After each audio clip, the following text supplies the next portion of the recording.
sales for 4 years, and then we quit our jobs. This is gonna be our yes year. And so we kind of searched for jobs for a little bit, and I was working at Health Sport, and I got hired at Eureka City Schools, and I trained for that, and I literally worked one day, and then March 7th, I think, or March 8th, they said, we're shutting down because of Corona. We'll be back next month. And then I was laid off that job and laid off the Health Sport, and so I've been home ever since. Wow. Yeah. Well, not home, but home. Are you do you hear anything in your headphones? Like, From me? no. No, I don't hear anything either. Wow, that's fun.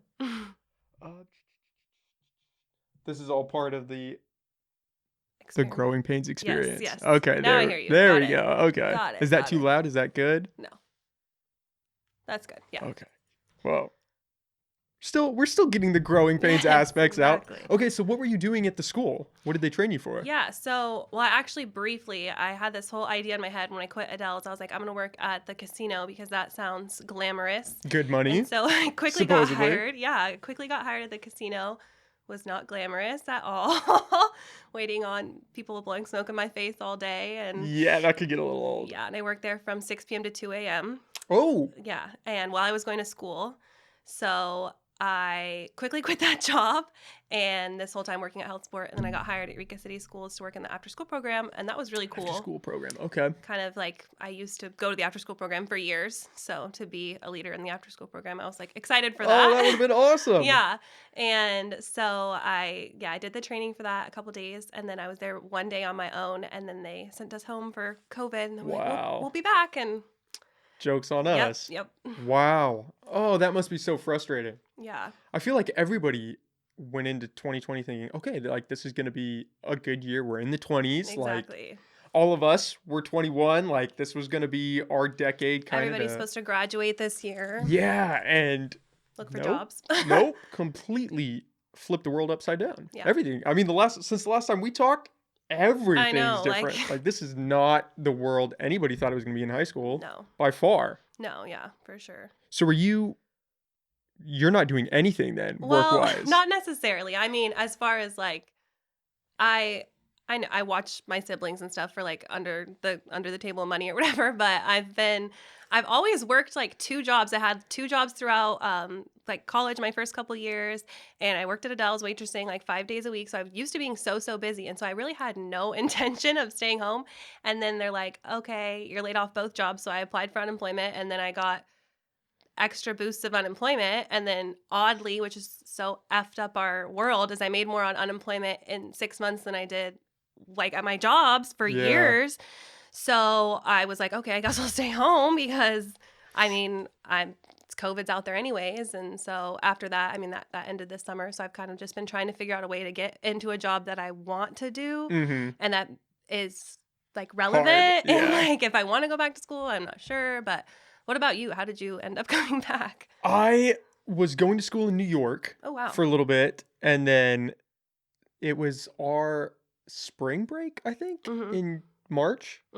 And that's when everything kind of started hitting the U.S. and people were like, okay, maybe we need to take this seriously. Yeah. So I came home for spring break. There had been like inklings across campus that, oh, they might shut down the school, but nobody thought that was even possible. We were like, that's nothing. So I came back, and a day or two before I was supposed to fly back, the school sent out email saying, yeah, we're shut down. Jeez. We're going to go to distance learning. Everyone's got to be off campus. You have to come get your shit and get out. Dang. And I was like, oh my God. So I went out there, I got my stuff, came back here, thought it was just going to be for the rest of that semester. Then now it's this, it's going to be next semester. It's definitely been, I think it threw everybody for a curveball. Yeah. I mean, this is just so outside the realm of what anybody really thought was going to happen. Yeah. I mean, I know you didn't anticipate being back. I didn't anticipate coming back. There's so many different situations that have been going on. Like we graduated 4 years ago, so a lot of people are looking for jobs. Like you were in school, and I'm sure not anticipating paying for like online school, right? And I'm not good with online school. Like I need to be in. Yeah, I don't like it. I'm not a fan. I bet there's just a different feeling from being there and like sitting in a classroom and watching your professor talk to just being on a screen. I get so distracted, it's not even funny. Oh, me too. Like I'll start watching a lecture and then like 20 minutes in, I'm on my phone, I'm watching some other video, I'm doing something else. it's a train wreck. It's rough. What were you going to CR for? Well, CR, I've been kind of chipping away at. I'm getting my associates in communications. Okay. And so, Oh, yeah, I nice. probably have like about a semester left, but it's just kind of going back. Yeah, And with everything getting it going done. on. Yeah. They're everything probably going on. online too, obviously, Yeah. right? Yeah.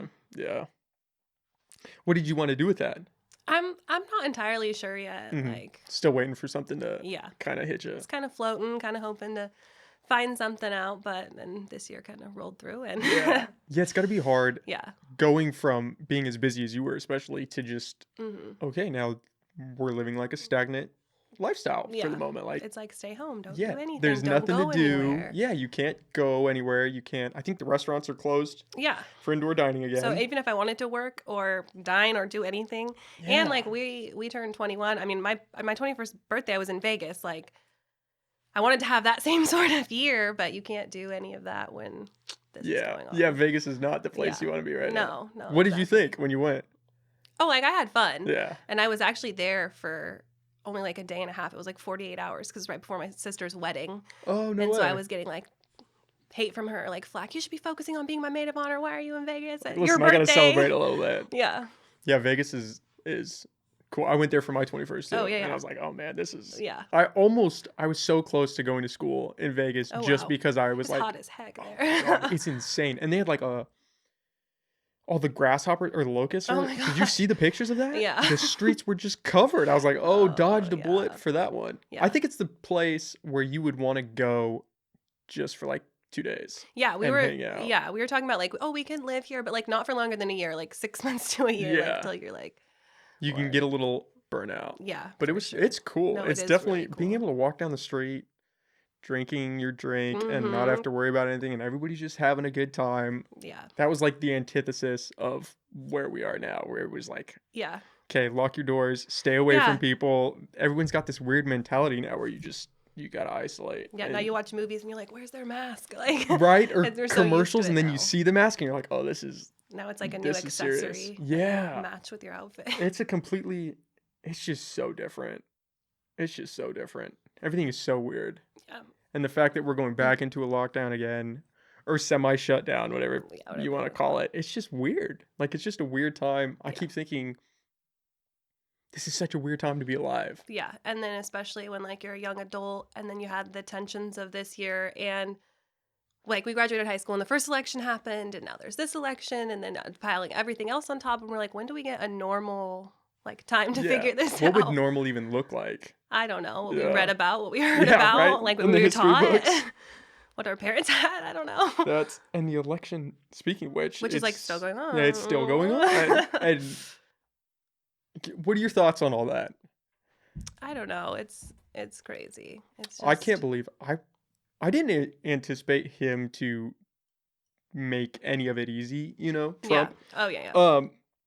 But I'm surprised he's hanging on this hard. Yeah, I'm surprised we haven't heard more, honestly, from him. Oh, really? Yeah. He has been kind of silent, hasn't he? Yeah, for the most, especially the past week. Yeah, aside from his like social medias and stuff. But yeah, it's interesting. I didn't anticipate. I know, like, I try and watch when I do watch the news. I'll turn on, NBC when I want to watch something heartfelt because they'll throw that in there. Yeah. But I'll turn on Fox to like spice things up just to see what they have to say, and just their projections and everything. It didn't go how they thought it was going to go, and not even close. But it's really cool that they've had the most people vote. Yes. That ever could or ever have in the midst of everything going on. Yeah, that's a really good sign. Yeah. I knew it was going to be close, and I thought the polls were going to be off, kind of like they were. I kind of anticipated that, but I didn't anticipate the numbers. Yeah. No. That was definitely a shock. Have you seen the show The Politician? It's on Netflix. Oh, no, I haven't. Randomly, side note, but it's a cool show. It's kind of about high school kids in their own election, but they do a lot of polling in it, and there was an episode. I was watching this while the election was going on, and they did an episode and they were polling all the high school kids who they're going to vote for, and they were totally off, and it's very dramatic, and then it kind of reflected in the election. We're like hearing that Biden's going to win by these huge numbers in these states and this and that did not happen. Not even close. Not even close. Oh, man. It's weird. Yeah. It's weird. And then to just have it still be going on. And yes. When you're watching it, it was like watching I don't even know, when the votes are just being counted and it's taking so long. Even I remember being a kid and you hear on election night who the president is. Yeah. Not Like, this time. not this Not time. this time. We're 2 weeks out from it, Yeah. and still, I mean, we know Yeah. who won at Yeah. this point, Yeah. It's just but a he's means of how to fighting get it. there. Yeah. Yeah, yeah. It's gonna be interesting, you know? When and if they finally swap out to see what he does. I think he's gonna do something. I think he's Yeah. gonna go on TV, start up Well, another channel, yeah. do something. I don't see him fading I away. don't think so either, even though I think people tend to forget that he is like 75 years old. But there's people talking about his potential of running in 2024. I've heard that. And I'm like, he got what, like 70 million votes this time or something like that? Crazy. He could do He it. could. That's the scary part, regardless of how you feel Yeah. politically. The scary part is like we are so divided. Yeah. And like looking at this election, you could see that like 70 million people voted this way, 70 million people voted this Yeah. way. And it's like, That's still regardless of who takes over, even if like say Trump was reelected, that's still however millions of people that are really upset. yeah. So, Yeah. and then it's either way. I thought So. it was going to be, I thought people were going to be protesting a little bit. I'm surprised to not see I thought that. it was kind of interesting the way, I don't know, I don't want to say that they wanted it, but like the way that they put up so many like measures to prevent it. Yeah, they like, put a fence around the White House, Oh, didn't yeah. they? Another fence or yeah, something? and they boarded up all sorts of buildings, took stuff down, like took out artifacts. I don't know, I saw stuff. It's just crazy. But I guess comparing to what went down over the summer, and this is something that people were voting on, so it's kind of interesting that they thought there was going to be such uproar. I'm kind of proud of us that there hasn't been so far. Yeah, we've kind of People are exhausted. I think that's it. I think Yeah. everyone's so tired mentally, physically. We're all done with COVID. Yeah. And everyone just is like, okay, we gotta do something. But it feels like we're waiting for the other shoe to drop, doesn't it? Or is that just me? Am I just Well, being home, like I said, I was home and I didn't have much else to do. I went to all but like 2 of the local protests and get-togethers that went on here for like Black Lives Matter and George Floyd, and then after Justice Ruth Bader Ginsburg passed away, and then like all of them, yeah. You spoke at one, didn't you? Did I hear that or no? Yeah, I spoke at a couple of them. I spoke at the one in Ferndale, and there was one more in Eureka, but yeah. How was that experience? Oh, and the Ruth Bader Ginsburg one. It was really cool just to see how many people are. I mean, you never really doubt it in this county, like seeing how many people are, pro, like Black Lives Matter issues and LGBTQ and that sort of thing. But it's cool to see those people come out, and it kind of does give you not like a mob mentality, but it's cool to be around other people your age and see that like there's ideas and accomplishments that you can do. Like at one point, I was in this march, and it was to HSU because of some students there that had posted some like just racist crap on. I think I heard about that. On TikTok. Yeah. And there was so many HSU students that came out to like support that and show that, it was not as far as like how many people you think that would just be like, oh, this is dumb, it's just a video. It was cool to see how many people are supportive and against like that kind of thing going on at the school. Yeah. I don't know if anything was actually done, but yeah, I haven't heard anything about. I heard that's one of the unfortunate things. The reaction. Yeah. And then I never heard anything after. Yeah. Yeah, I don't know. I was talking to somebody on the podcast about that when it first hit. Because that's weird, especially for Humboldt State. Like you wouldn't expect someone to express those kind of sentiments. Yeah. And well, especially with their whole, they have, their whole Josiah Lawson, Justice for Josiah, that going on. That was Arcata too. Yeah, so that going on simultaneously, you'd think they'd be a little more, but who knows? Maybe they did. Yeah, it's hard touching subjects like that, especially for school administration. I get that. Yeah.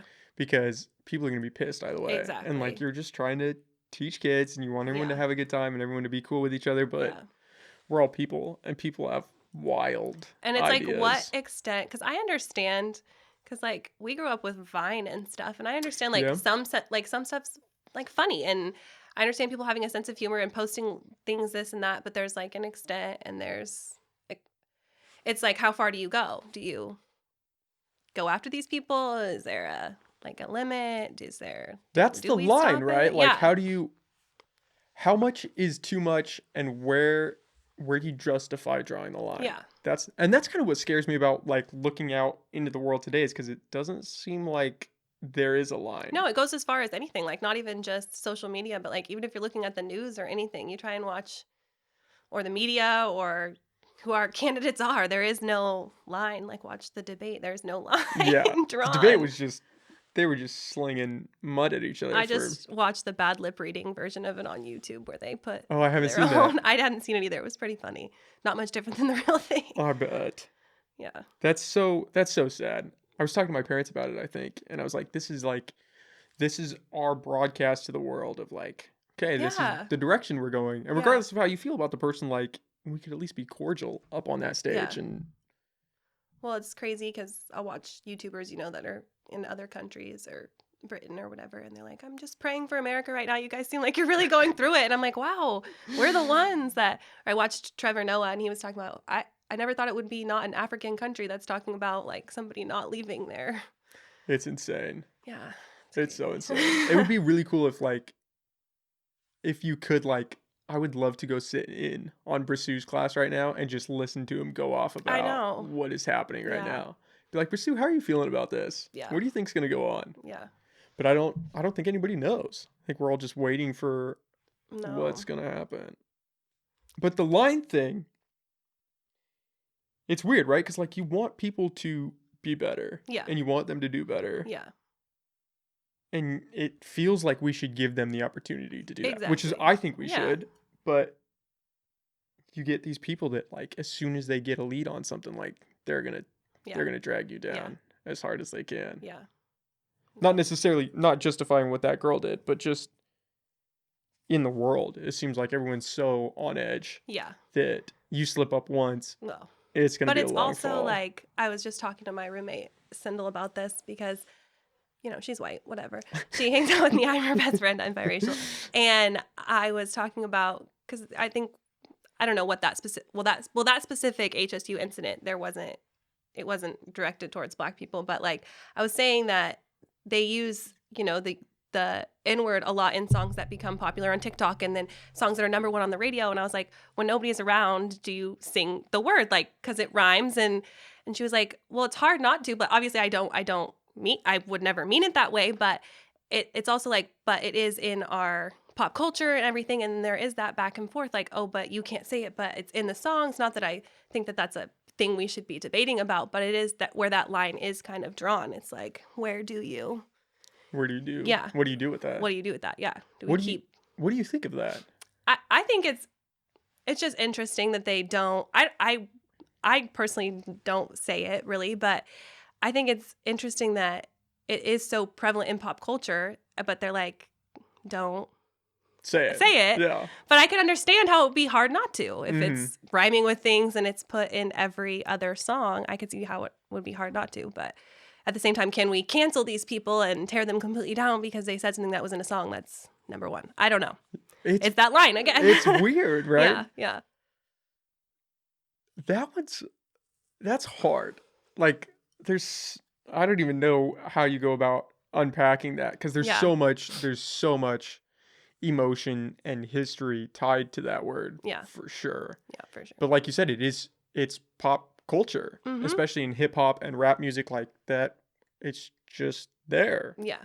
And then it's like a weird divide where it's like, okay, you can listen to this song. Like, we're gonna let you listen to this song. Yeah. But don't when you get to stream that it part. over and over again. Yeah, but don't when you say get to that it. part, you gotta stop. You gotta just shut it down.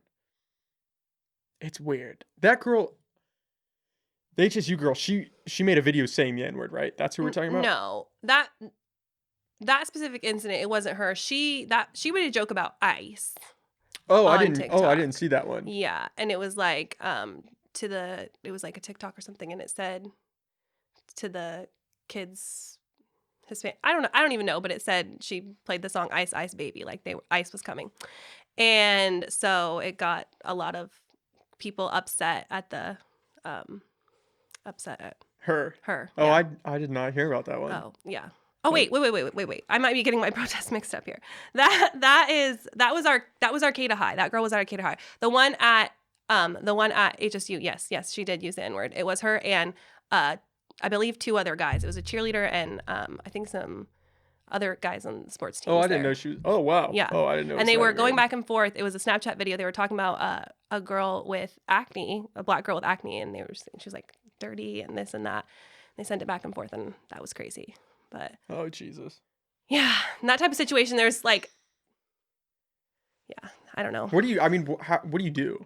Exactly. Do you just do you expel her and But then there's like the level.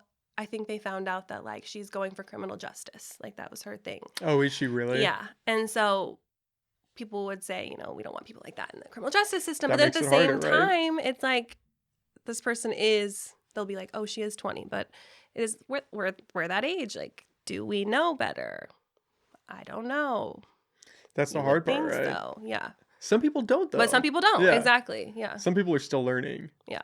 But criminal justice, that's hard because you obviously wouldn't want her to have sentiments like that going into that position. But then, again, with the line, I mean, we could go back and forth all day. I feel like we're like the generation where our parents or generations before that didn't necessarily need to worry so much about something that would come back up and like haunt them because there wasn't social media. There wasn't cameras everywhere all the time. And so you could maybe joke with your friends or send this Snapchat or say this one word and that people wouldn't be, when you're attempting to get your degree, they wouldn't say, oh, look what happened 10 years ago, or look what, we're going to hold this against you. I mean, is it good that we have that now or bad? I don't know in some situations. That's a really good point. Yeah. Because now everything is documented. Yeah. For better and worse. Yeah, exactly. For better, because sometimes you catch people doing things that shouldn't have happened in the first place. But then, like for this girl or something less, like maybe she made a TikTok doing something dumb. Yeah. And then she's trying to get a job, and then you have that. Like, how do you... Or like, this is like taking it a step further, and maybe like, I don't know, appropriate. But like our generation, there's a lot of, like, I feel like people send a lot of pictures back and forth. And with our parents' generation, they'd be like, oh, we found nude photos of so-and-so. We have to take her out of the Senate, take so-and-so. He's doing this and that. But in 20 years, if that happens, I mean, we've all had Snapchats for 15 years. And it's like, where's the line drawn on that type of thing? You never know. And with OnlyFans and everything now, I think our whole, interpretation of sexuality has changed so much, even from when we were kids. Oh, yeah. Like, if you would have said, oh, there's going to be a site like OnlyFans or like Snapchat where people are just sending nudes back and forth to each other, I'd be like, that's never going to happen. Like, somebody's going to shut that down. That's not going to be a thing. Yeah. But everybody uses it. Yeah. And then there's that whole debate. It's like, when do we stop using Snapchat and stuff? Because we've had it since we were like 12, 13, 14. Yeah. Are we going to be 80 still using that? Are we still going to be sending... Is that going to be our main form of communication? But I don't know when you stop. Because, I mean, my sister's 30 and she still has a Snapchat. Like, yeah, I have a Snapchat, yeah. My sister's 29 and she just got a Snapchat. I didn't have a Snapchat all through high school, actually. Like, oh, really? I got, Snapchat scared me. Like, I was like, oh my gosh, I don't want to get... It's too much power. Unwarranted stuff. And so I didn't get it till I was a senior and then got... I feel like that's a problem for girls because you guys get unsolicited dick pics and stuff. Like I've never, when I was debating getting Snapchat, I never was like, oh man, somebody's gonna send me pictures I don't want. No, I had a Snapchat. I got a dick pic my freshman year and I deleted my whole Snapchat. Damn. And I didn't get it back till I was a senior. So I don't know how these kids do it. That's wild. That is just like even hearing you say that, like I'm just not surprised. Yeah, no. Which is weird. And it's got to be worse now. Yeah, I would not want to be going through middle school or high school now. No. With Snapchat, Instagram, Facebook, TikTok. I don't even have a TikTok. Yeah. I drew the line at TikTok. TikTok's crazy. I can't. I didn't get a TikTok till I was stuck in the house for months and I needed something to do. But it's crazy. It's like Vine, right? That's my understanding. Yeah, but it's like less. You can use other people's sounds for stuff. Oh, and okay. so it's a little bit less original, but there's so much. You can get so many views. Like Sindel made a stupid video of our cat. We had this little foster cat, and it got like 7 million views. Oh, it got like 1 million likes, and it's just one 6-second video, but she couldn't like do anything about it. Like she's just like, oh, I got this TikTok video that got 7 million views. Like it wasn't like she could monetize it or like do anything like about it. She could say it's just kind of interesting. Whereas like if you made if your podcast got like 7 million, clicks or whatever, it's like a different. It's kind of like a different thing. beast. Yeah. So it's That's why I've heard that they use, and I don't know if this is true or and not. then there's a whole information thing with they're always worried about That's what TikTok. freaks me out. Yeah, it That's kind of what freaks really me out keeps me from too. TikTok. Yeah. But it doesn't seem to freak a lot of people out. No. When Trump said he was going to ban it, I really thought, I knew people were going to be upset because Mhm. it seems like everybody uses Yeah. TikTok. But I thought that they would be like, okay, like, China having access to everything that's on our phone is a bit much. So Yeah. maybe we should force something or do Yeah. something. But everybody was not happy. No. And I was like, am I missing something? Is there something? Are we Yeah. just I don't know. handing over privacy now? I Like, was gonna be fine with it. Plus, because like we saw Vine go away in a day. They just took it away. It wasn't there anymore for no reason. for They just shut no it down, reason. right? Yeah, I looked it up because that kind of stuff interests me. Like, so I looked it up, and they made it, and they didn't intend for it to be as popular as it was. They didn't have as much control over it, so they couldn't monetize it as well. So they just got rid of the whole thing. Wow. And then Vine used to be or not Vine, TikTok used to be Musically, and the same sort of thing happened. They got rid of that, and then they brought it back, and now it's like this huge thing. It's so big. Yeah. So many people are on TikTok. Mhm. That's just the power of social media.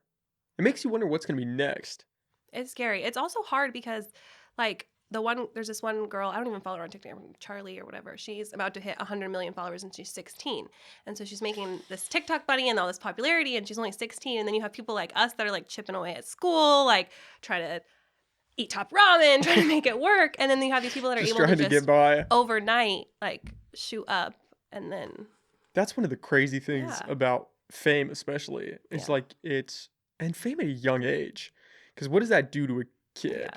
Like having all those eyes on you. You hear those horror stories. Yeah. It's like, I wouldn't want that. I mean, Yeah, having we $1 see million 'em. would be nice. Yeah, But exactly. having 100 million people critique your life, Yeah. like, it's hard having 5 people critique your Yeah. life. I can imagine having an influence like that. Yeah. But that's the world we live in. Mm-hmm. And there's never been a time like that Yeah. before. That's the crazy part. There's never been a 16-year-old 100 years ago that Yeah, everybody in had that the many world people knows. following. Yeah. And then the same could go for like, I mean, you have our president. He's always on Twitter tweeting, and That guy's addicted to Twitter. no, seriously. Yeah. And you've never had that sort of thing before, where we've had presidents that have 24/7 access to just saying whatever they want to people without any, Repercussions. like if you would have any told our consequences. parents like 25 years ago we were going to have a president that was shooting, stuff off into the internet for everybody to read that didn't make like sense, they'd be like, what? That's not presidential at all. Yeah. I have But been. I feel like it's sorry, but No, I feel like no, it go, sets go. a new standard, because now are we going to be okay with the type? Because I watched Joe Biden in an interview and he said it's going to be nice for people to have a president they don't have to think about every day and they don't have to see his drama every day. But at the same time, I feel like also now has it set a standard where people feel like they need to have that much interaction, like Yes. with Like everything once you going peel on. back the curtain, Yeah. people want to know what's going on. Yeah. I wonder if this, in a sense, has kind of just been the beginning. Yeah. Like, I wonder if Trump kind of just pulled back the curtain a little more than any other president has. Yeah. Or if he's just I mean, he's definitely out there, for sure. Yeah.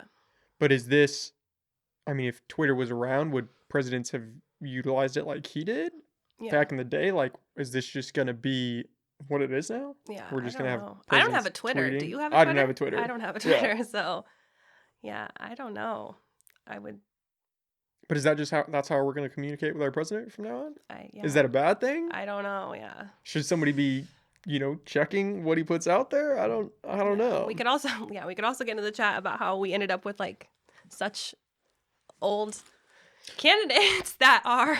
Do I expect 78-year-old Joe Biden to like be on Twitter when he's 80 shooting out what's Twitter? he even going to tweet? Exactly. Had some oatmeal this morning. Yeah. Gonna go. Yeah. I don't even know what he would say. Yeah. I don't think He might not have the most exciting. Yeah, it's not which gonna might be like not be Trump's. like that bad, but Yeah. but yeah. Versus Trump's, he's always got something to say about something. I don't know. I don't know where that leads us. It sets a precedent. And are we gonna? I guess the biggest question is, what are we gonna be okay with? Like you would think that. I mean, a president can run if they're his age. Like, that's okay. Yeah. But I mean, that's getting up there. It's also so interesting coming from Obama, who like was on the younger. Like I remember, I was excited because his kids were my age when he was elected president. He was and in his 40s, he was right? in his 40s, and his Yeah. kids were like 6 and 10. And now we have these guys that are in their late 70s, and it's kind of, for me, and I'm sure for you, it's not that a president needs to be able to. It's just like what are you planning for a generation that's like two behind you, and policies and stuff that you're not going to necessarily see play out, in the same way that somebody a little bit younger, not that I'm trying to be ageist or anything, would, like, what does he have? What do they have? Like, they've never been in the technology generation of us, like interacting with this type of economy, everything going on, people actually out there working in the working class. They're up there. That's the problem, right? Is they don't. I mean, I've been watching these Senate meetings with Jack Dorsey and Mark Zuckerberg and stuff, and you listen to these senators, and you really understand that they don't understand this technology very well, which is scary because they need to be putting laws in place to protect us right now, but they don't understand it. So these big tech companies are writing their own rules, and nobody's stopping them. And I mean, can you blame somebody that's in their 60s for not understanding what Facebook is doing or what Google is doing and how they're gaming human biology? Like, they're 60. They don't care about that. Especially when you came from, like, they got like one black and white photo if they were of them their whole life if they were lucky, like my grandparents, and now they're having to interact with these AI things that know exactly what advertisement to show they're you. Used to the newspaper, where it was finite, and it's like, this is what was printed, so I could read this again tomorrow. It's going to be the same thing. But you and I could get on Facebook right now and see find whatever information things. you want is the other thing. You can find whatever you want. That's you believe something, you can find something to confirm it. Yeah. So. Take the voter fraud thing right now. Yeah. That is, I was just watching about so big that I don't know if I'm ashamed to say this or not, but I'm almost like waiting, like, is there something? Yeah. Like, because you hear that, they found 500 ballots in Georgia or 600 ballots here. And I'm like, is there something, or am I just being played right now? I don't know. I think it's just so much that it's scary that they can say whatever they want to say, and it's out there. I've heard that they're kind of chipping away at each lawsuit filed, trying to see what's actually going on. Yeah. I saw them interview this one lady. She was like 90, and they had said that she was a dead voter, and she was like, I'm very much alive. Thank you. I don't appreciate. I'm not that old, guys. Yeah, but it was just funny. But what do you do? I mean, if you can't trust the president, and you can't trust the news, you can't trust the election system. I don't know. Remote island looking better and better. That's what we say. I was telling my dad, I was like, we gotta start planning something. We gotta go to Mexico or get out of the country. Well, especially being home and watching everybody spin their circles and everything. I'm like, I don't know. Do I want to do this and be here in this jungle forever? How do you even navigate it? Yeah. That's the problem. Is it's like, if you could see a silver lining and be like, okay, like, we just have to get there. It'll be okay. Once we get there, we'll be fine. But that's just not real life. Like, you're going to have to put in work, and maybe you're going to get there, and maybe you're not, but... Maybe it'll be a year like 2020, and then you'll just be set back. Maybe... I heard the other day that some doctor somewhere was saying it's going to be 2024 before people aren't wearing masks. And I was like, what is that? Like, what? I know. What does that do for... everything? I don't know. The economy, mental health... physical health? I mean, locking people up or not locking people up. That's not what we're doing. But keeping people at home for as long as we have, like... But it's interesting. Other countries are not suffering as much necessarily. Well, England is, right? Yeah. But Europe is kind of... yeah, they're getting back into it. But some of them are just not... Australia's fine, I think. Yeah. Canada, Greenland, Canada. Yeah. Which Canada... had a stimulus check that they continually sent out, right? For like 3 or 4 months. Yeah. It's crazy. We couldn't get our stuff together. Yeah, you got one. If you were lucky. Like, I never got the stimulus check, and I don't have anything barring me from getting it. Like, I don't know. It's just lost, and I don't know who you call to get it back. Get it back. Yeah, right? Like, give me my stimulus check. You got to call it. You got to tweet Yeah. Trump. But then and I'm be like, also, listen, man. I was also getting the extra $600 a week unemployment, so I wasn't going to call and complain about that. So yeah. Are you still getting that? no, that quit in July. I believe it started as pretty much as soon after I signed up in March, and then it stopped in July. Damn. Yeah. So everybody's just kind of on their own now. Well, some people were kicked off of unemployment but I'm still unemployed due to COVID because I was working childcare, and actually they are doing now virtual after school program, but I didn't sign up for that. So yeah. That is. It's so now you crazy. just get the regular amount. But that's so crazy. Yeah. I had a lot of friends who were saying like that was the first time that they were like actually making enough money to cover their bills and like save a little bit. Yeah, and some people were really upset about it, and I understand it was upsetting for somebody if I was that person out there busting my ass and working and not making that much waitressing, putting up with crazy people.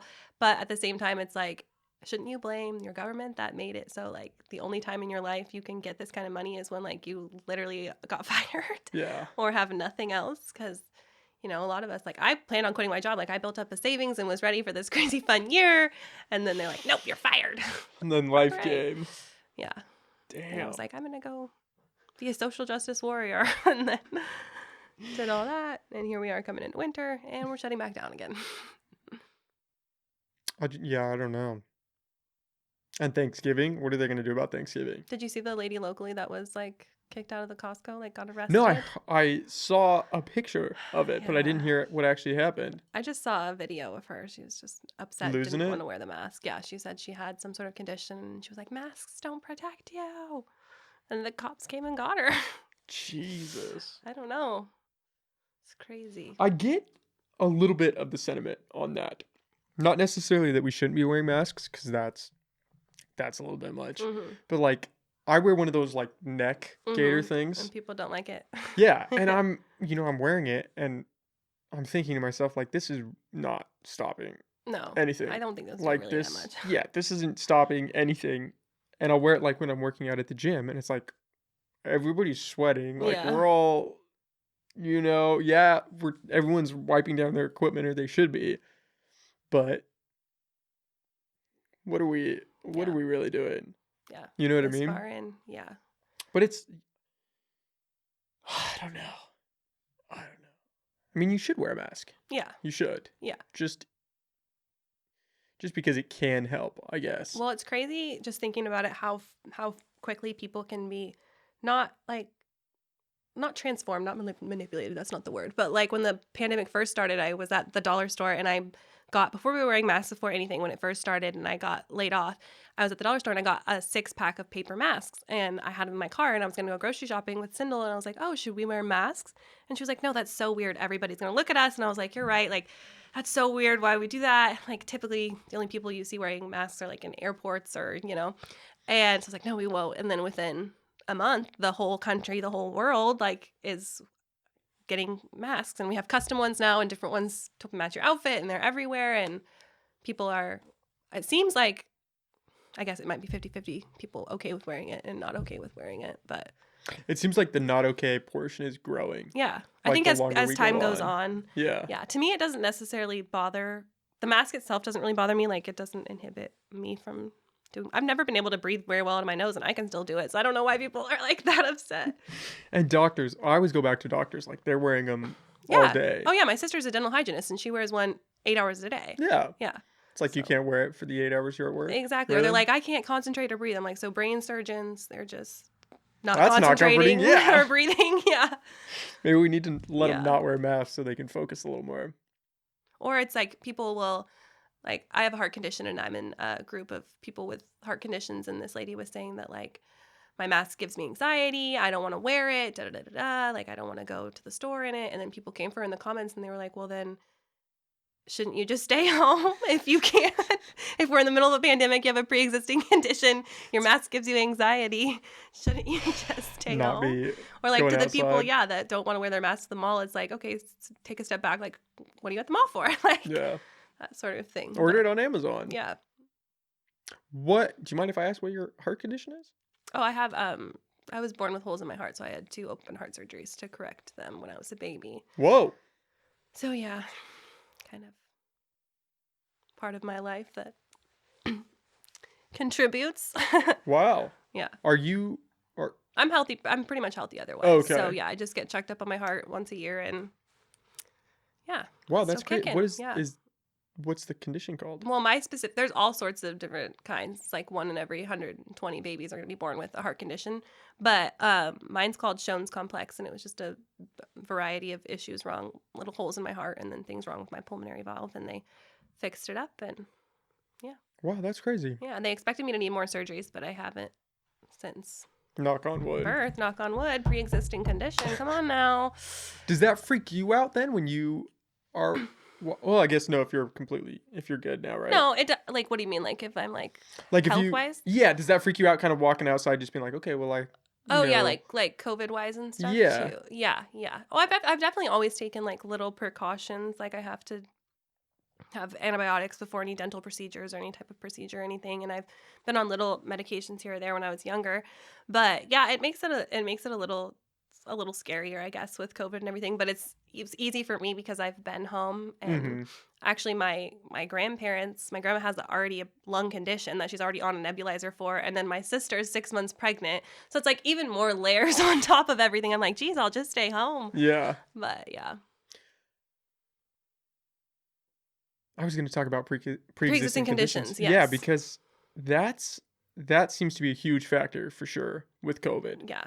And then just everything going on with the healthcare and yeah, that's the crazy thing is you think that we would be trying to like there would be a real push across the country right now for people to just be healthy. Like, okay, maybe we shouldn't be closing gyms. Maybe we should be like go out, get some exercise or even just go for a walk. Some people don't even think they can go outside. And I'm like, you can go outside. Please go Yeah. outside and like keep your distance, or go you for can a go walk. outside without a mask if you're not like go to the forest. We live in nature. Come on. Yeah. But yeah, at the same time. I mean, obviously I'm not a doctor. Yeah. But I feel like that like it's no secret that Americans are not healthy across the board. Yeah. Like, is that a huge factor in why we're doing so much worse than a lot of these other countries? Is it because, I mean, how often do you hear people talking about your health? Like, really? No. Unless you're at the doctor and it's like... Well, it's always you. The only time you hear about it is like when they're advertising you pharmaceuticals. Yes. Like, it's like, do you have this going on with you? This, and you're thinking, yeah. Oh my gosh, I probably have this. Like, sell me some more. Yeah. And it's like, what? And then you get all these... Yeah. All these side effects from your pills, and it's need just... more. Yeah, like, it's just a slip. Oh, now you got diabetes. Here's another pill for that. It's a whole other thing because right now we have, the fight about healthcare going on in the country, and then we have COVID going on, which is also the type, if you get it bad enough, like that's gonna, it scars you. It could scar you for life if it, messes up your lungs or XYZ, and then you have a pre-existing condition. Yeah. And it's just crazy. I'm not worried about like getting COVID. Yeah. Because I'm not necessarily either. It's just like the whole, I was talking about my grandparents, is like giving it to them. My fear is like we just don't understand what the long-term ramifications are. So like, yeah, you might get it and live, but are you going to have, is your lung going to be working properly? Are you going to have heart issues? Are you going to have kidney like this disease hasn't been around very long. Like we don't know what happens in 20 years or 5 years or 6 months. No like, comparison, that's the scary part. But like my aunt, she's in her 70s and she grew up, her brother got polio before the whole polio thing went on, and there was all sorts of things that they had no idea. People weren't able to walk, or they lost complete use of their lungs, and she still has some ramifications like just from that. So she's one of those people that's like, stay safe. Yeah. That's scary. Polio scares me. Yeah. Like the iron lungs of that generation. Like, oh yeah, people don't understand how crazy it can really get. Yeah, and then you hear, that's what we learned about in school, is like all throughout the past 100 years, getting vaccinations and, herd immunity and all this stuff, and we're such a smart country and this and that, and then it comes around actually sideways. And we're like, what the hell's going on? What are we doing? Nobody can agree. I think it's too political. Yeah. Is the problem. Yeah. I really believe that. Yeah. I think that everyone, instead of setting aside their beliefs or how they feel about people to recognize that like we need to help people. Yeah. They're just like, no, we're gonna dig in. There's a weird problem when people get power. Mm-hmm. Then they want to use that power, and it's normally not a good outcome. And I also feel like people don't necessarily, they don't like being in a frenzy, but like they kind of feed off of it, just the way everything went with like everything selling out of the stores, and then everybody's glued to the news, and there's something going on. So people are Drawn to it. yeah, drawn to it. And I feel like more able to be not like turned either way because they are so invested in it. It's like that. It's like mob mentality. Yeah. To an extent. Yeah. Like once you get enough people moving in one direction, Yeah. everybody starts going in that direction.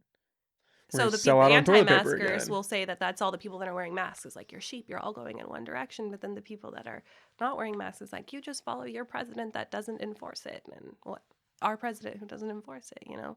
Yeah. So there's a And then sway either way. you've got officials who say one thing in a press conference and then go out and do the complete opposite thing, and then they're like, I don't know what you're talking about. Yeah. We're just, this is what you have to do. Yeah. Don't pay attention to what I'm doing. Do as I say, not as I do. Exactly. It comes back. My dad likes to say that it all stems from leadership. And we just have poor leadership right now. Yeah. And he feels that, you know, once we get some good leadership, it'll bounce back. But I don't know. I feel like we're off the tracks. Yeah. We're off the tracks a little bit. And I don't know if Biden's going to be the guy to pull us back. Yeah, I don't know how you get back to normal. Like you said, once it's kind of been like peeled back, our innocence is just gone. We're just it's seeing been a the rude worst awakening. of it. I watched that debate, and like it's just, there's no going back. So it's gonna be a long long generation. It's gonna be a long 100 years. I know. What's next? That's the thing. Well, like, are we just gonna keep doing lockdowns every few months? Yeah, I don't know. That's gonna be a crazy way to live. I mean, I would hope not. Like, I would hope at some point. I would hope not. I hope at some point it goes away. Yeah. Like, but that's the thing is how do we make it go away? Well, we need a vaccine. But how many people are actually going to take that vaccine? Yeah, literally. I mean, I just got a flu vaccine, but I don't know about COVID. It's so new. And so they don't usually push them out that fast. That's my worry. Yeah, I never intended, regardless of who was coming forward with it, I was never intending to get the fastest vaccination they could send out there. Be the first one in line. Yeah. I'll be a guinea pig. Yeah, no. Yeah. Especially when it hasn't, as big as it is, like, I don't know about you, but it hasn't directly affected me yet, like anybody in my circle. So it's hard for me to want to go out and get that for something I haven't like seen. I feel like it would be different if I was from like a hotspot area where 7 family members got it, but that's not. That's the hard problem because it kind of diminishes the severity of it a little bit. Like, I haven't known anybody personally that's died. I've talked to a few people who have known people who have died. But still, it's like degrees of separation away. Exactly. It's like, well, I haven't met anybody. I haven't even seen anybody that's sick. Yeah. So it's like, okay. Or when you live in a small town, you're like, I haven't even heard the people they say, or when they say there's 9 people that got it, you're like, okay, what's the chances that I ran across one of the 9 people that got it? Yeah, we're kind of lucky up here, especially. Yeah. Because versus when I was watching the news about like New York City when they first got it, and there was bodies in trucks and everything, and you're just. I thought it was gonna be so much worse. Yeah. When it first hit, I thought like there were gonna be bodies in the street. Like I was. No, I brought out my old books like Hunger Games and my dystopian books and stuff to like prepare. I'm like, okay, if I have to fight people over cans of corn, I want to be ready. Exactly. That's smart. I was mad hype, but now it's like, this is disappointing. Like, come on, we're still going through it. Where's the crucible? Come on. Exactly. Thought at least we'd be at this point. But, I don't know. Yeah, at the same time, we're at the end of 2020, and it doesn't even feel like it's really. It doesn't even feel like we went through a whole year. I know. It feels like. It's like, what happened? What do we have? We went out one show? Friday night and got blacked out, and now it's the end of the year, and it's like, what? And now another was that? year has passed. Yeah. I know. I'm waiting for 2021. I think we are in this for the long haul. Yeah. Unfortunately. Like virus-wise, or just like everything tensions-wise? I think. That's a good question. That is a good question. I think it's going to be. I don't see the political tension going anywhere. Yeah. I don't. Because it's like once you recognize there's a divide, like you can't really just brush that under the rug, you know? And I don't know if. I'm still trying to process how I feel about Biden and Kamala Harris. And I don't know if if Barack Obama was running right now, like I Mhm. would be sitting here saying, okay, I think he could unify the country. Not Yeah. necessarily because everything he did was great Yeah. or he's a, superb individual, but he was a unifier. Yeah. Like, and he was articulate. And Mhm. when he said something, you felt like you needed to hear it. Like it was important and you Yeah. could rally behind it. And I don't get that from Biden. Yeah. And I think we need something like that Yeah. to kind of quell everything Yeah. that's going on. No, I think the same. Yeah. Be the same sort of. Yeah, he kind of had, and he got reelected and was pretty widely. I mean, in 2008 at least, he was pretty. There wasn't a whole lot of flack from the other side against his presidencies, and then you have the whole just the fact that there hasn't been like a concession speech or anything They're holding like. on. Yeah. And so when you went straight walking into the Obama presidencies, there was concession speech and kind, you know, passive power both times. That kind of Everybody sets was things off. friendly. Yeah.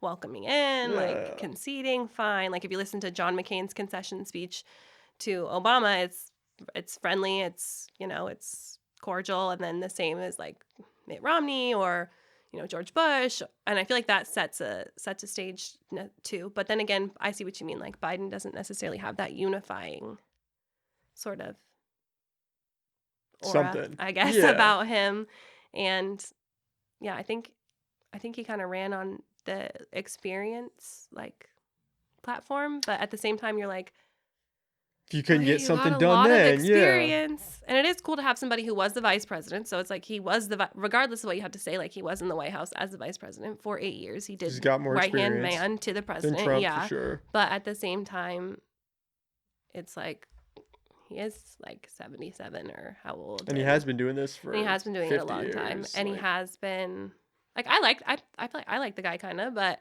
at the same time, I feel like he's a career politician. So it's like, there's got to be, nobody's perfect and he's been in it this long. So what do we expect? Yeah. That's the thing is if somebody's got a track record for, I think it's 50 years. I think that's somewhere in that area. Yeah. I mean, can you really expect a whole lot outside of that? And I think that's kind of like what the whole on the low reason for somebody like Kamala as his vice president is. Oh, definitely. Just to have like a younger face as part of like his brand, as part of the presidency, as part of a new perspective, and as part of like, I don't know, he is an old guy. So it's like 4 years from now, we don't know. Yeah. So, I don't know. Yeah. I don't know. But then the two of them together, we don't know. But what has been great about necessarily the last two we've had for the last 4 years. So it's like, I don't know if Biden won this election or Trump lost. Yeah.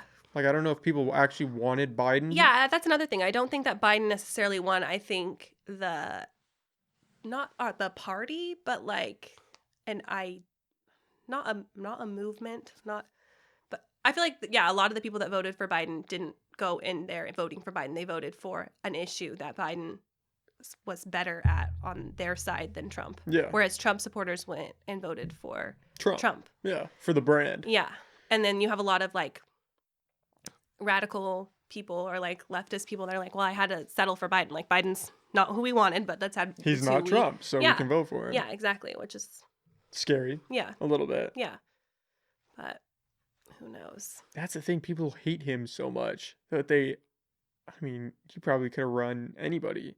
Yeah. And it would have been close. Yeah. Just on the sole purpose of him not being Trump. Yeah. Well, they said that with the comparison like 2008 and Obama running, it was like against George Bush's reputation. It's like anybody running for the Democratic Party probably could have won against after that amount of time. But at the same time, just given who he was and his way of doing things, it really added to the... Yeah, he could speak. Yeah. Very well. Yeah. Yeah. So it's interesting to see who we have now and... Who can't Yeah. really do that. Kind of both of them, I feel like. Yeah. Yeah. They're definitely... like when I think of who like a president is and what they embody, I think of Obama. Yeah. But I mean, I'm 23, Yeah, well, he's like our first president that we like can can remember. remember. I think Yeah. the same thing. Yeah. And I mean, shit, if you compare that to Trump, you're like, well, one's presidential. I don't know what the other one is. It's just like not how far we have fallen, but it's like if you would tell us now where we'd be at, it's like what? Yeah. Yeah. Even regardless of how you feel. Yeah. Like which side you vote, you can recognize Yeah. like these are two radically different Yeah. people. So I mean, it's going to be interesting to see who runs in 2024 and if it's just Yeah. a bunch of celebrities Yeah, and going that's at what's it. crazy is we kind of were taught, and it seems like, or what it's supposed to be, is that the president is this like very elite, not elite, but you know, this it's the highest you can be in our government, and it seems like That would be they the best of train for this. us. That would be the best of Yeah. us. You know, we voted them in. All this many people, Americans, voted them into that position. Here's his or her qualifications. Boom, boom, boom, boom, boom. And then I feel like going from somebody like Obama, who did have, you know, he was state senator, had those qualifications, you know, riled everybody up on, you know, we're going to come back from the economy and this and that. And then you have Trump, which is just like runs on like Jet ideas fuel. and jet fuel and anger. And you're just like, what? And even if you look at their families, like if you go back, it's just his family is like so involved in the government versus, you know, the Obamas is Yeah. not Radically necessarily different. in the spotlight as much. Like, Yeah, Obama's more like the underdog story. mm-hmm. And Trump's kind of just like Yeah, and it's so the weird to guy. have gone from, like, I remember we had like the mock elections in elementary school and voting, and they made it was a big deal. It's a huge deal that Obama was president and the first black president, and you know the feeling that was created around the country in the 8 years after that, and it's just so weird to go from that to Donald Trump, and I can't even imagine as Obama when he had to like meet with And Trump pass it and over. know that is what, regardless of, I bet it stung. I bet it was I bet it stung. awful, but he still did it, and Trump Yeah. still hasn't like done it. I mean, I know they're still counting votes, but he would, I feel, still have gone about it in a more not mature, but like in a more presidential way. Mm-hmm. Like my fellow Americans, you know, the votes are not done being counted, but I have faith in, yeah. I think everybody expects him to, rise to the occasion. Mm-hmm. But No. yeah, I'm he's expecting shown us too he doesn't much. want to do that. Yeah. I mean, and I get it. I get it to some extent because, you had people on both sides complaining about his election the whole time he was there Mm-hmm. and fighting it. And so now that he's basically out, like, I get him wanting to fight it. You would Yeah. hope that he would, suck up his pride a little bit Yeah. to try to unify us in Yeah. his last few months, but I But don't see then it it also coming. just goes to show, is it really about us then? Or is it just about the title and the power associated with it? Like, What do I you don't think? know. I don't think, I mean, I don't think it's necessarily about the American people. I think it's like a popularity contest. I think that's what it is going to be now, Yeah. for sure. If it wasn't that before, It's like who can sing and dance and say the right things. And yeah, like it's going to be America's Got Talent. Yeah, has the right people. That's going to be you win, you get to be behind president. that. And that's like it's like the Hunger Games. We're just song and dance monkeys. That's why I was worried that Kanye was running. Oh my God. Because I thought people, started. I actually expected him to get more votes than he got. Harambe still got more votes than him. I don't know. Did he really? I don't know, yeah. I wouldn't be surprised. Yeah. God, that's so... But it would be nice. Like, I don't want it to be that way. I don't want celebrities to be the ones that are running. I want it to be, like, people that are qualified for the position, but... I guess, I don't know. Because I hear you say that, and I'm like, yeah, I completely agree. But it's not so much that they're a celebrity.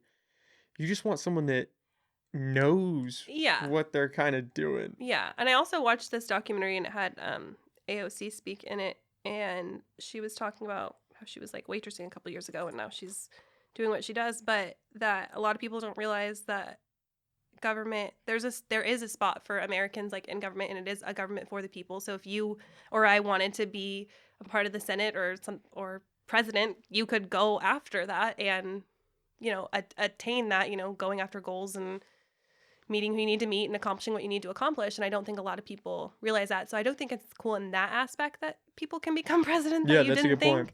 But I don't necessarily think it's cool that just because we were just talking about TikTok. If people have hundreds of millions of followers, you could run for Easily president win. and win. Yeah.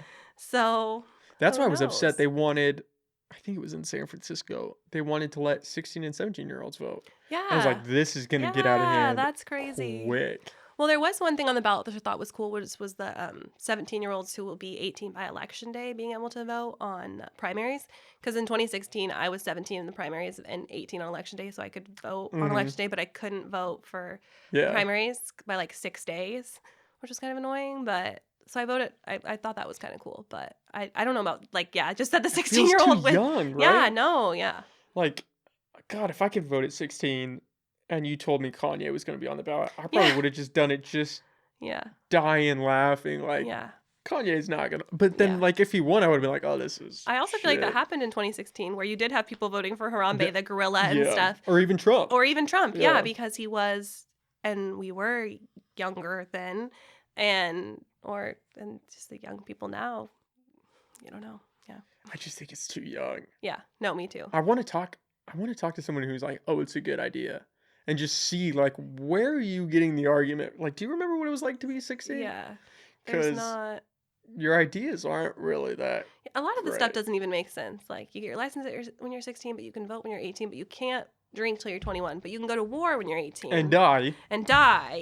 But and you can't have smoke a cigarette till you're 21 either. And so it's just... And now you can do meth and heroin in Oregon. Like, where are we going? Yeah, I don't know. I guess Oregon. Yeah, we're gonna Colorado. Yeah. What do you think of that? What's your stance on the whole drug take? I actually think that's cool in Oregon. I kind of like cool. it. Growing up, like where we've grown up, and my mom, she used to be a school teacher, but now she's a probation officer.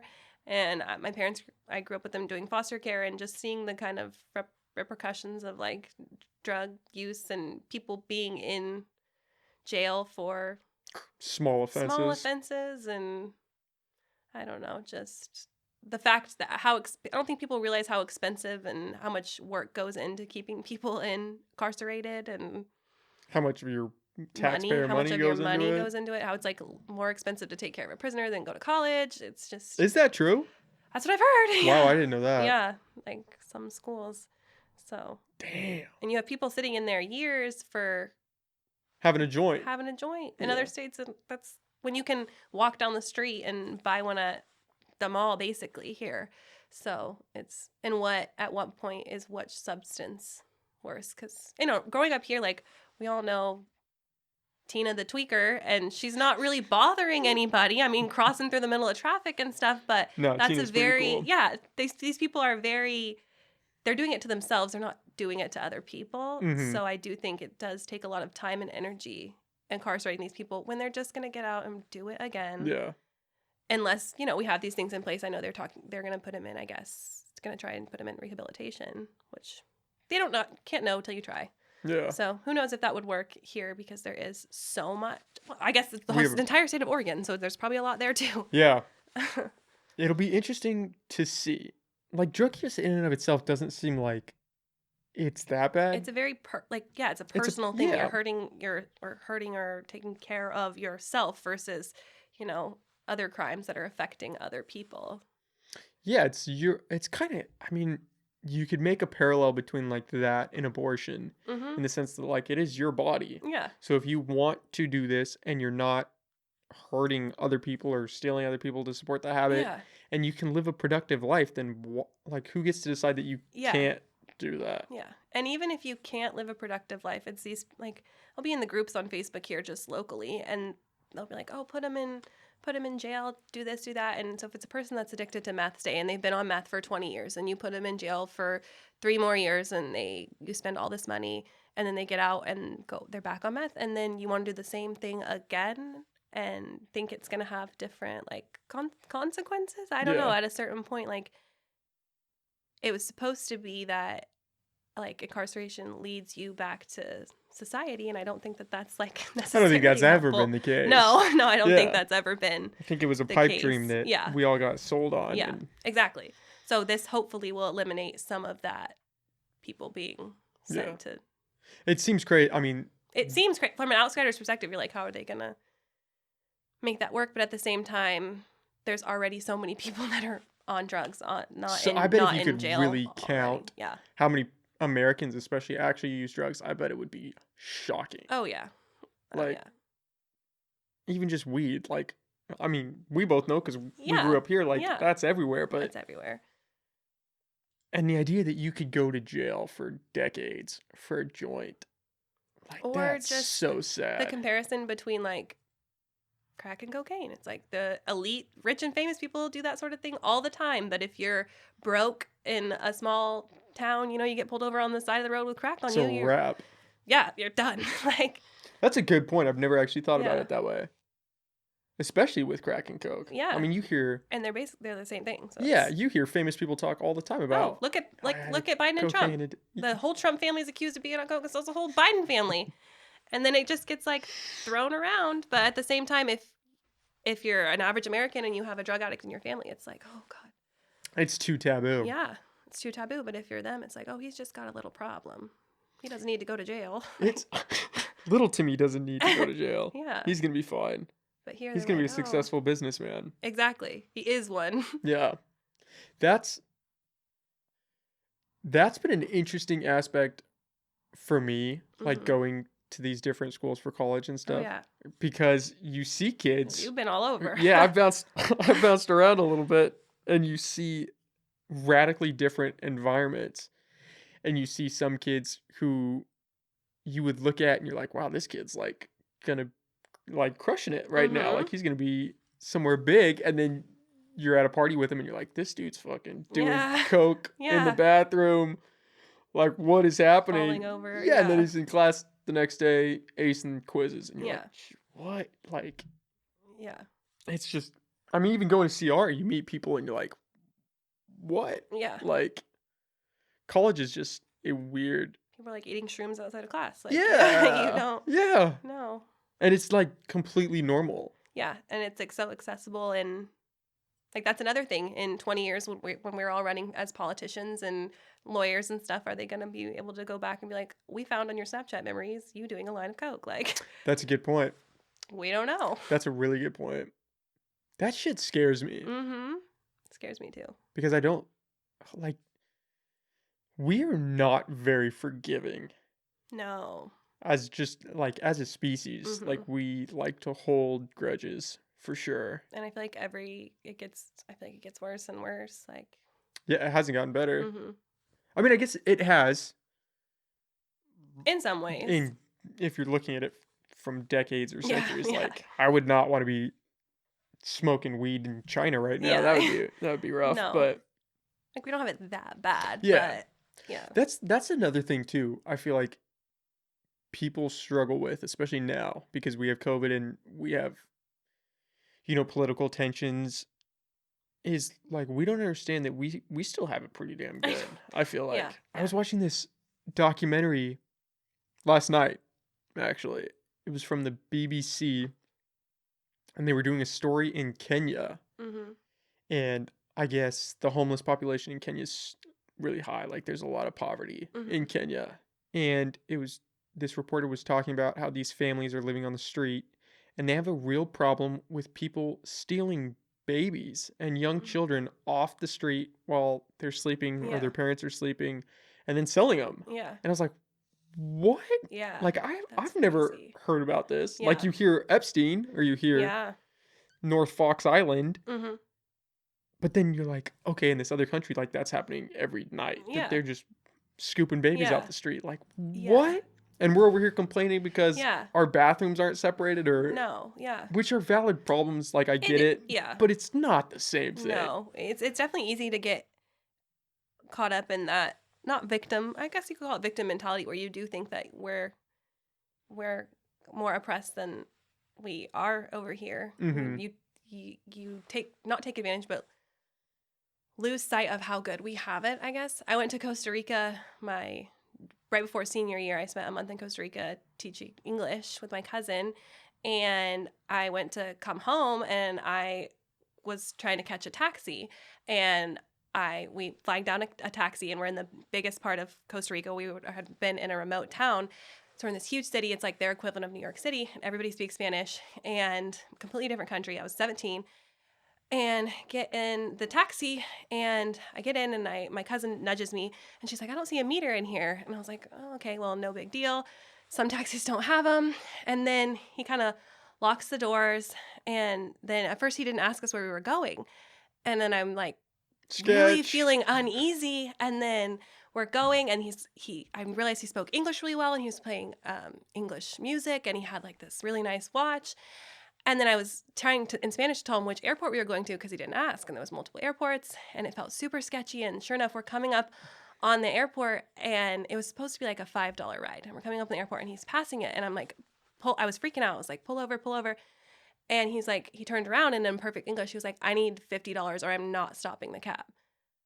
And we didn't even have that much money Jesus. left. It was our last day. We were scrounging. I had my tablet, I had my phone. I was trying to give him that sort of stuff. I'm like trying to find the money, and sure enough, we got our colones, which was Costa Rican currency, and dollars together, and just like threw it at him, and he barely came to a stop, and we got out all of our stuff and got out.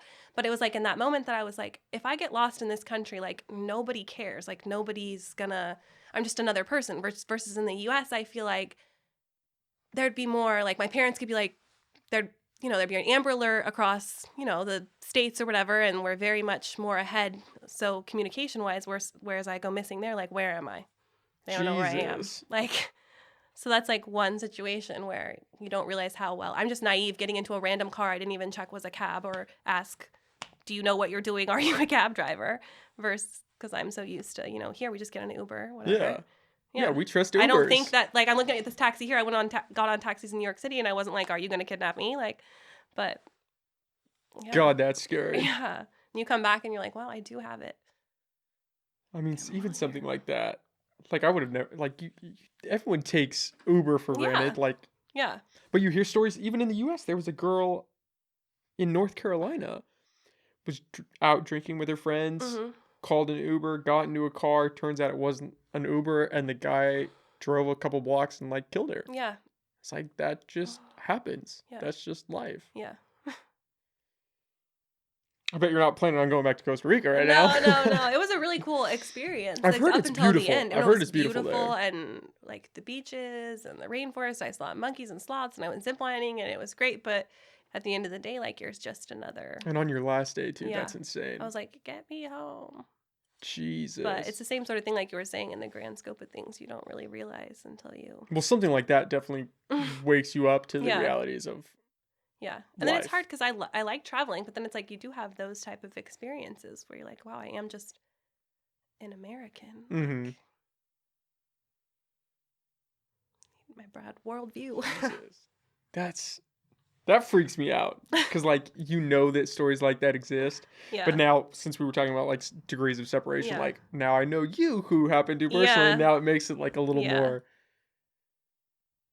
personal, I guess. That's insane. Yeah.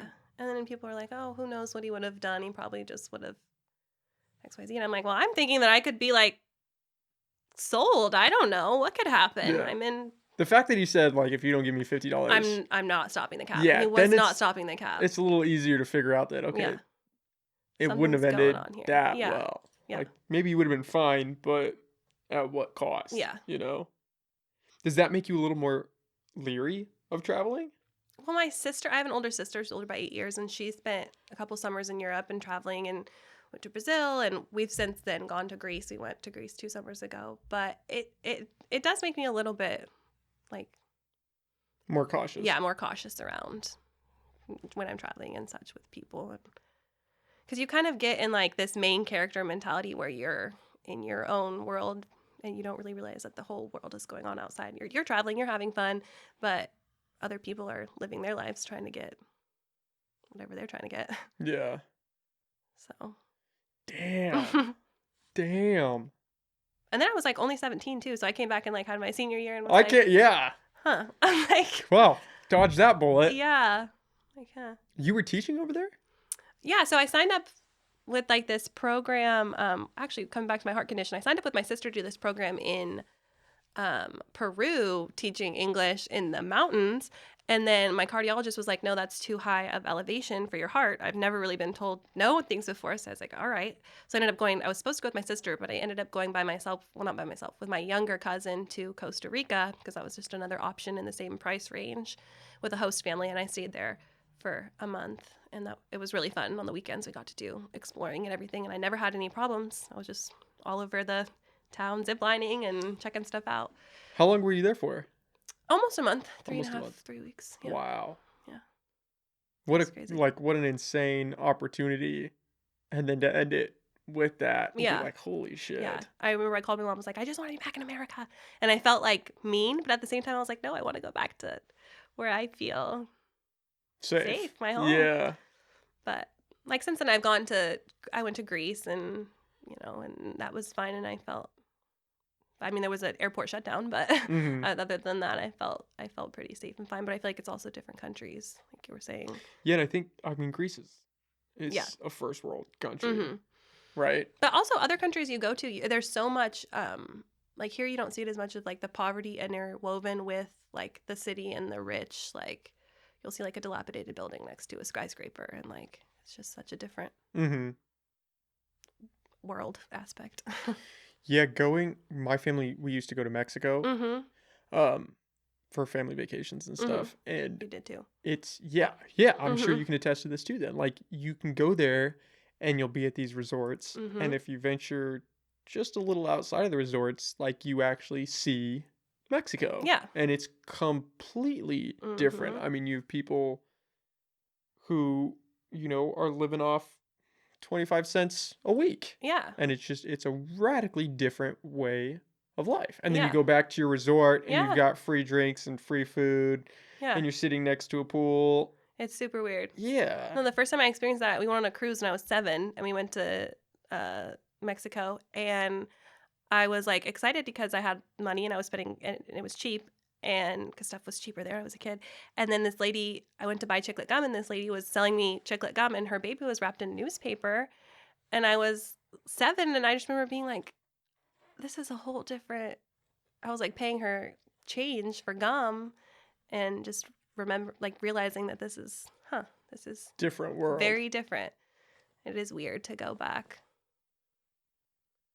and be with your family at the resort or wherever you are, and realizing that there's dual things going on, where I feel like there's not as much of that here. I mean, maybe there is, and we just aren't around it. I don't think it's as extreme. I don't think it is either. For sure.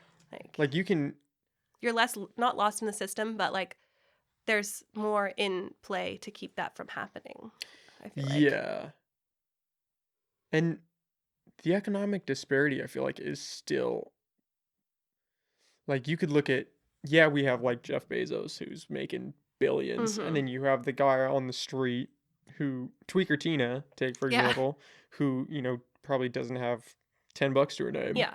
But even Tina, I would be willing to bet that like Tina's not gonna starve to death. Oh, I bet even Tina gets like SSI and food stamps, or is getting $20 on the corner each day. Yeah, or has like a bed to sleep in at night from the shelter, or even a blanket. Yeah, and a literally, pillow. or a blanket. Or if she had a child, then somebody would see her step in and find something to do with that child. Yeah, and the odds of her child being taken are lower a lot. Yeah.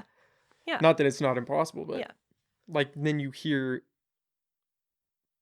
Like, I don't know if I don't think it's just an American thing. I feel like in, Britain and in these more developed countries, I feel like you would experience that same sort of disconnect, But like, that's why I think traveling is so important. For sure. Is just so you can really see that like the world is not what you think it is.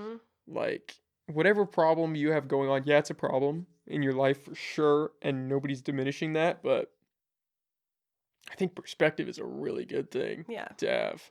I think when you start to lose that perspective, that's when poor decisions start to be made. Yeah. And then when you're in a country like America, where we're kind of fed that we're the greatest country in the world, and that everywhere else, like Africa's just animals, and this, like other countries aren't developed. Afghanistan is just rocks. Yeah, exactly. And everybody else is bad guys, and nobody's as smart as we are. And China does XYZ, versus when you go and travel and see for yourself that that's not the same mentality. Mm-hmm. And then you come home and see that. It's different. It's a really weird experience. And it's like good, like you appreciate Yeah. it, but like it hurts a little bit Yeah, too. it's hard to come home and Then sleep in your bed. Yeah. Like I was thinking about it the other day. I was like, I've never been starving. Like I never went Yeah. to bed and like it's like, oh my God, Or I like need felt to real eat hunger. something. Yeah, like I've never experienced that. Yeah. Like, yeah, I was joking around with a friend. I was like, man, only like today in these developed countries could you be vegan.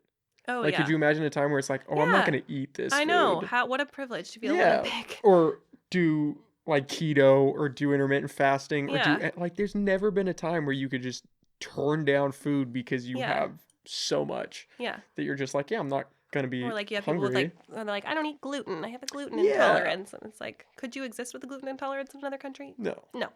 Yeah. No. Not even here. 100 years ago, Yeah. you have a gluten intolerance? Yeah. Okay. Exactly. I guess you're just not going to make it. Like, I don't know what to tell you. It's crazy. It's weird seeing that.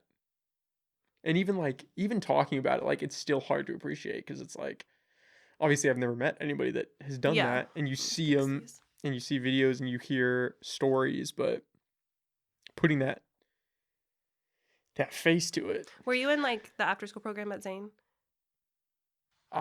No, I don't think so. They used to have us do this thing online where you did these trivia questions, and the more questions you did, the more rice were put into a bowl that you sent to kids. Yeah, we did that. I wasn't in an after school thing, but yeah, I've done that before. It might have been in elementary school too. Yeah. And I'm just like, Sindel and I were looking back now and we're like, was that, like, what is that? I Like, have what no were we idea. doing? Were we really sending it was like 100 pieces of rice to a child overseas? And it was like, why couldn't we just send the children rice? Yeah, Like, why did or we have why to was type? it 10 pieces of rice? Because if I got a question right, I felt like that's also part of the, I don't know what they call it when they make it so we seem not godlike, but like we're helping them so much by answering this question right and sending them 10 pieces of rice. We're like giving them this rice. Yeah, we're so helpful. When it's like we don't know anything, like we don't know what it's like to just have one bowl of rice a day. Like, what is that supposed to mean to me? But it's cool that they had us do it at the same time. But traveling is where you really get that, or seeing it, watching it in a documentary is where you really get that view versus. That's so crazy. That was such a distant memory. Yeah. It was like 10 pieces of rice at a time. I remember, and they're like, "We want you to fill a bowl." Type a sentence or type a few words. How crazy is that? Like, we're over here typing on computers. And a room of 30 computers. Yeah. And we all have the computer. Yeah, like, we're not even sharing a computer. We're all working on our own computer. And by typing, we're going to go feed people who don't have computers, who probably are living on next to nothing. And only are eating rice. 10 grains of rice. You better type faster because I don't know what you're going to tell them. Yeah. That's so crazy. Funny. That shit breaks your heart. Yeah. But then what do you do? Like, to some extent, we're all kind of full of shit. Yeah. Because, I mean, what do we... I'm not going to not buy a computer if my computer breaks. Like, I'm not going to get an iPhone. Yeah, exactly. So it's weird because there's a hypocritical line that you kind of face, but we kind of all brush it under the rug. Because what do you do with that? Yeah. Like, having the information and acting on the information are two radically different things, for sure. It's hard. Wow. That just got majorly depressing. I know. Thinking about we those just crossed kids. The world. Oh, man. All those kids we fed or didn't feed. I know.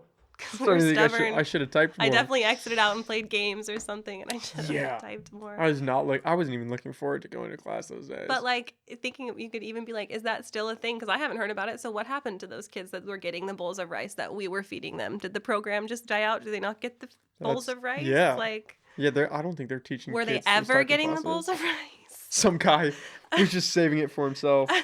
They were selling it. Or were they just selling us a dream to make us do? That's a good, because how does it work?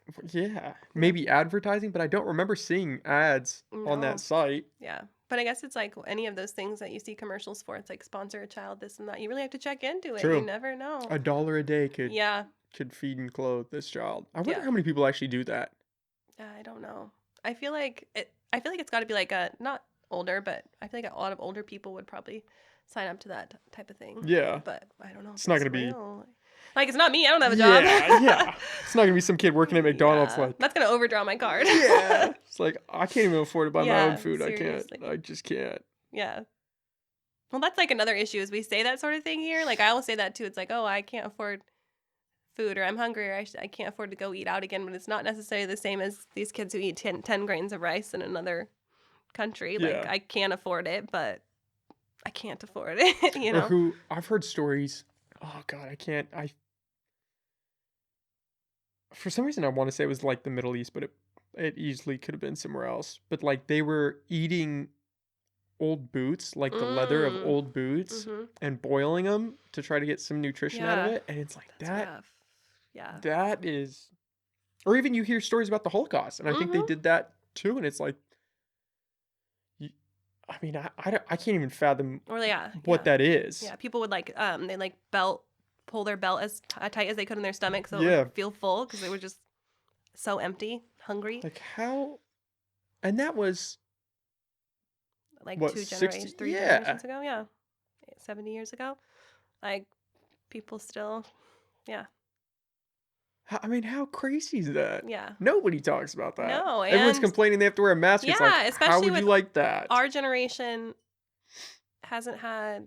I mean, we have had things, but it's just interesting for us to get upset. Like we're trivializing and going back and forth over like a slang word that people could say when a couple generations ago they were like in the trenches and in internment camps and concentration camps, and we're worried about like not wearing a mask and if so and so said what in a video. Yeah. So it's like and not being able to eat at a restaurant. And not being able to eat at a restaurant. It's so interesting. I mean, what do you do with it? Like you feel, I don't know. I don't even know what you do with that. Yeah, but at the same time, like my cousin, she just graduated in 2020, and I can't imagine being like a senior in high school. I would be very upset, woe is me, if my prom and my graduation and everything got canceled. You get one time to do it. And so I understand from that perspective too, where they're like PO'd and like I just missed out on everything, and I understand, but in comparison, you kind of have to take a step back. And it's hard. You don't like to, but especially at that age. Yeah. Especially at our, I mean, I don't want to speak for you, but... Our age is easier, but a little bit easier. But yes, but it's still... As time goes on, it's still hard. And it's still nothing. Yeah. No, I still definitely want to be traveling and partying and having life experiences, but we can't going out to the bar, going to Vegas. Yeah. Doing all those things. Moving, going your intentional idea of school, or the people that graduated this year and are entering the workforce and wanted their normal jobs. What is the workforce even going to look like? Exactly. I mean... I don't know. One thing I do hope that comes out of this is a change in the education system. Mm-hmm. I think that, like, if anything has had a light shown on it because of COVID, I think it's that, for sure. And you can make an argument for a lot of other things, too. But, like, I mean, education's just, it hasn't caught up with the times. Not saying that everything should be online or any of that, but the fact that, you know, in France and Europe, you can become a doctor by going to school and paying $400. Yeah. Or you can pay $400,000 over a year. Yeah. Like that is insane. That can't that's not sustainable. Yeah. At all. Yeah. And then what about all the people that would be incredible doctors or incredible lawyers who are never going to get that opportunity? Exactly. Like that's wild to think about. Yeah. And everything's online. Mm-hmm. Like everything. You could earn any degree online.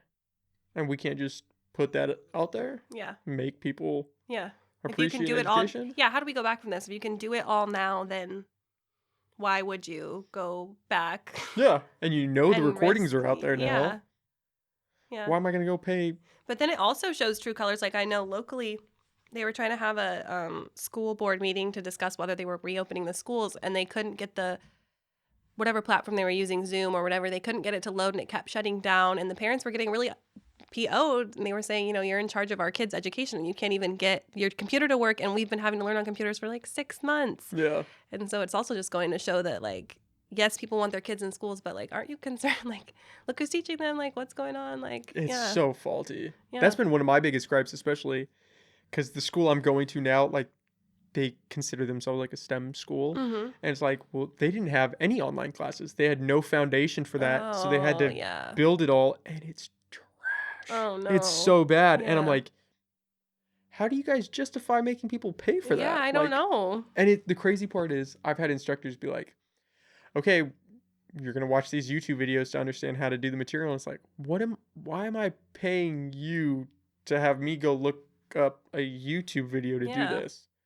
Like, I thought aren't you supposed to teach me this? Like, isn't that the Yeah. whole point of what I'm paying for? It's It's crazy. crazy. It's crazy. It'll be interesting to see what happens.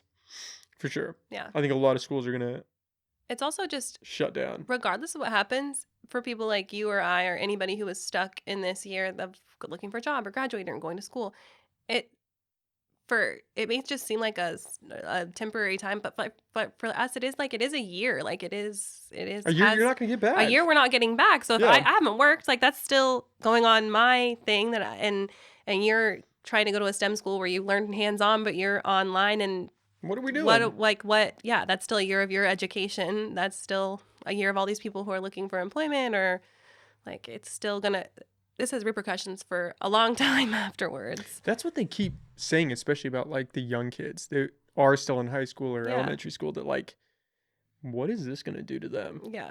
Which is I feel like it's like even I struggle with like, okay, like yeah, it sucks, but like they could suck it up. But then Yeah. like I don't know what being away from your friends at that age for a year Yeah. and being in your house. Like Yeah. I struggle being home now in Yeah. Eureka and I'm like, this sucks. Like I couldn't I have younger siblings, they're 4 and 6, and they're fine for like the most part. They don't fuss about their mask and they don't fuss about missing school. They do go back to school like some part-time now. But I think for the younger ones it's probably fine, but as far as like middle school, high school, I don't really know what that looks what like. that looks like and already.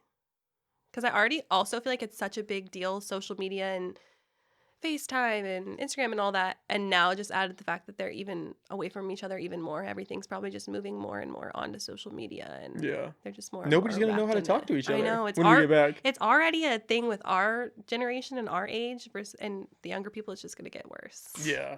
It's gonna be so bad. Yeah. I I don't even know what it's gonna look like. I mean, our like you said, our generation has a hard time sometimes talking to people and Yeah. just like expressing ideas and emotions and stuff. Yeah. And we didn't have like I social feel like media we, until yeah, middle school. grew up somewhat still normal. Like I Yeah. didn't get my first iPhone until like high school, and we weren't like on, especially like Instagram, Snapchat, that sort of thing didn't happen until we were older. And then now it's like, and I also feel like there's constant need for Validation. Like Yeah. like my younger cousin or like high schoolers or people our age, they'll be on FaceTime all the time, like 24/7, or Snapchat all the time, constant back and forth, seeing each other. And it's like, that wasn't like a thing before. It seems like it'd have some cost, Mm-hmm. like some repercussion Yeah. that we just can't appreciate or don't see yet. Yeah. Like it seems like it has to lead to Yeah. something. Yeah. Like it's not just harmless. No, I don't think so either. But we'll see. Yeah, we're gonna We're find out just pretty starting quick. out now. Yeah. Yeah, and if this goes on for another few years, ha- that's a downside for sure. Yeah. Like I don't think we should be. We want to embrace technology for sure because that's just what it is. But Yeah. do we have to embrace social media? They were already mad at like the Gen Z and millennials for being online so much or meeting online or all that, and now it's like It's there's all no online. other way. Like Yeah, you can't go to the bar and meet Yeah. somebody now. so, You're gonna be swiping on Tinder. yeah. So yeah, it's just like when do we get? I think that's so sad. Yeah. I'm worried I about. feel like next we're gonna be talking to holographs. That would be pretty cool. That I'd would be be on kinda board. I would cool. be on board for that. That's what they projected in the movies. Come on, where's I my know, flying we're car so and my behind. holograph? A flying car and a holograph. I could get behind that. Yeah, that's Just what was supposed to come trade. out in 2020. Yeah. Come on. Yeah. Instead we got COVID. Yeah. I don't know. It's a wild time. And it's not even like you can do anything else to take your mind off of it, is the No. crazy part. Yeah. Like everyone just sitting at home. Stuck at home. Yeah, so it's interesting what people watch and do with their time. And Yeah. Have you been watching any Netflix? yeah, I feel like that's definitely like a thing that's been on everybody's Yeah. thing with quarantine. Like just thinking back what was popular over the past couple months when Tiger King came out or whatever, and everybody was going Huge. insane over Tiger King. And then we watched like a bunch of the cheesy dating shows like Love is Blind, and that was huge for a while. And That got then, really big. yeah, That had a yeah, moment. yeah. And then that's like gone. Nobody talks about it now. And same kind of with Tiger King. Like people are kind of Yep. like, In and he's out. in prison, whatever, moving on. And then, yeah, Netflix has kind of been a saving grace for some people. But yeah, we watched The Politician on Netflix. We really liked that going into the election. Yeah. Now it's just cheesy Christmas movies. But I'm so ready for it. I'm so ready for Thanksgiving just to oh yeah. like take a breath. Mm-hmm. I think. Have some just take bit a of breath. normalcy and just do something we always do. Yeah. You're always inside for Thanksgiving, always. It's not like you're going out to a restaurant anyways. Exactly. So at least you can. Well, I mean, I worked at people do go out to restaurants on Thanksgiving. Oh, do they really? Yeah, they really do. But at the same time, you shouldn't. Yeah, you should be with your family. Yeah, I think that's one thing that like kind of is a good aspect of everything that's happening is like people have had to sit at home with their families and like stand the people that they're with. And yeah. Yeah, if they're not on their phones though, right? Yeah, Because that's if you're true. at home and you're just on your phone all the time, Yeah, then that's true. then But what are you like getting out my of it? mom with my siblings, like, well, obviously my sister and I are 30 and 22, and my younger siblings are 4 and 6, so she's been through it. But she was like, they're driving me nuts, like da da da da. And a lot of parents are like, I don't want to teach. I don't know how teachers do this and that. And it's like, you guys can't sit home with your own kids. Yeah. Yeah, interesting. Awkward. Awkward. Yeah, but it's like with me and my roommate, we've had to learn to like stand each other, and I feel like that's in a lot of homes. Kind of had to come back to earth a little bit and be able to, if you're not on your phones. I mean, distance wise, people have probably distanced more, but inside the own home, I feel like it's got to be a little better if you've been forced to be together this long. How do you like living with Sindel? Oh, we've lived together for going on 4 years now. Oh, wow. Yeah, we lived together a long time. So pre and during COVID. Yeah. So yeah, we moved out when we were 18, moved in together, and Oh, that's cool. yeah, so we've been through it all, and yeah, we don't really fight that much we lived in 4 different places now. Oh, shit. And I think we moved literally just for something to do during this year because we moved in March. There's nothing else to do but move. Yeah, we wanted to start, well, COVID started in March and we moved in like August, but yeah, so we moved and we get along well. And she was actually same thing. Like I said, we quit our jobs together. This is going to be our yes year. Like wanted to go traveling, and we both tried the casino. That didn't work. And then she's both started at the school and got laid off, and we were home together all the time for like, she just got a job last month. So like all that time together. Oh, man. We got a little bit tired of each other, but I was going to ask, do you think really. that have you noticed like a change with COVID where you guys are forced to be around each other the whole time, or has it pretty much been the same? No, I would say it's kind of the same. That's why it's, I guess from an outsider's perspective, people not being able to get along with the people they live with, I'm like, huh. Must suck. Must suck. Well, but it's, yeah. Yeah, I think that's been the hard part for me for sure.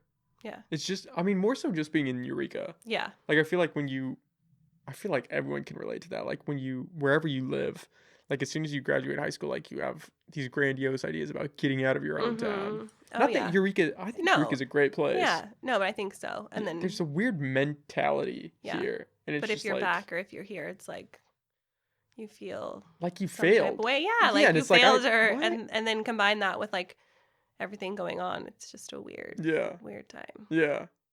It's just a weird time. Yeah. So I would say, like, I guess we do get a little more aggressive at each other, Sindel and I, just because normally we'd be able to, like, go out with another person or hang out with a different friend or go do something. But now it's kind of just, like, shut You're your just door. locked in. Yeah. Yeah. That's cool. I mean, that's cool that you two are living together, Yeah. because you guys were so close and are close, obviously. Yeah, we're good friends and work together. It's kind of like we're like 2 codependent at this point. We live together, work together. It's like, yikes.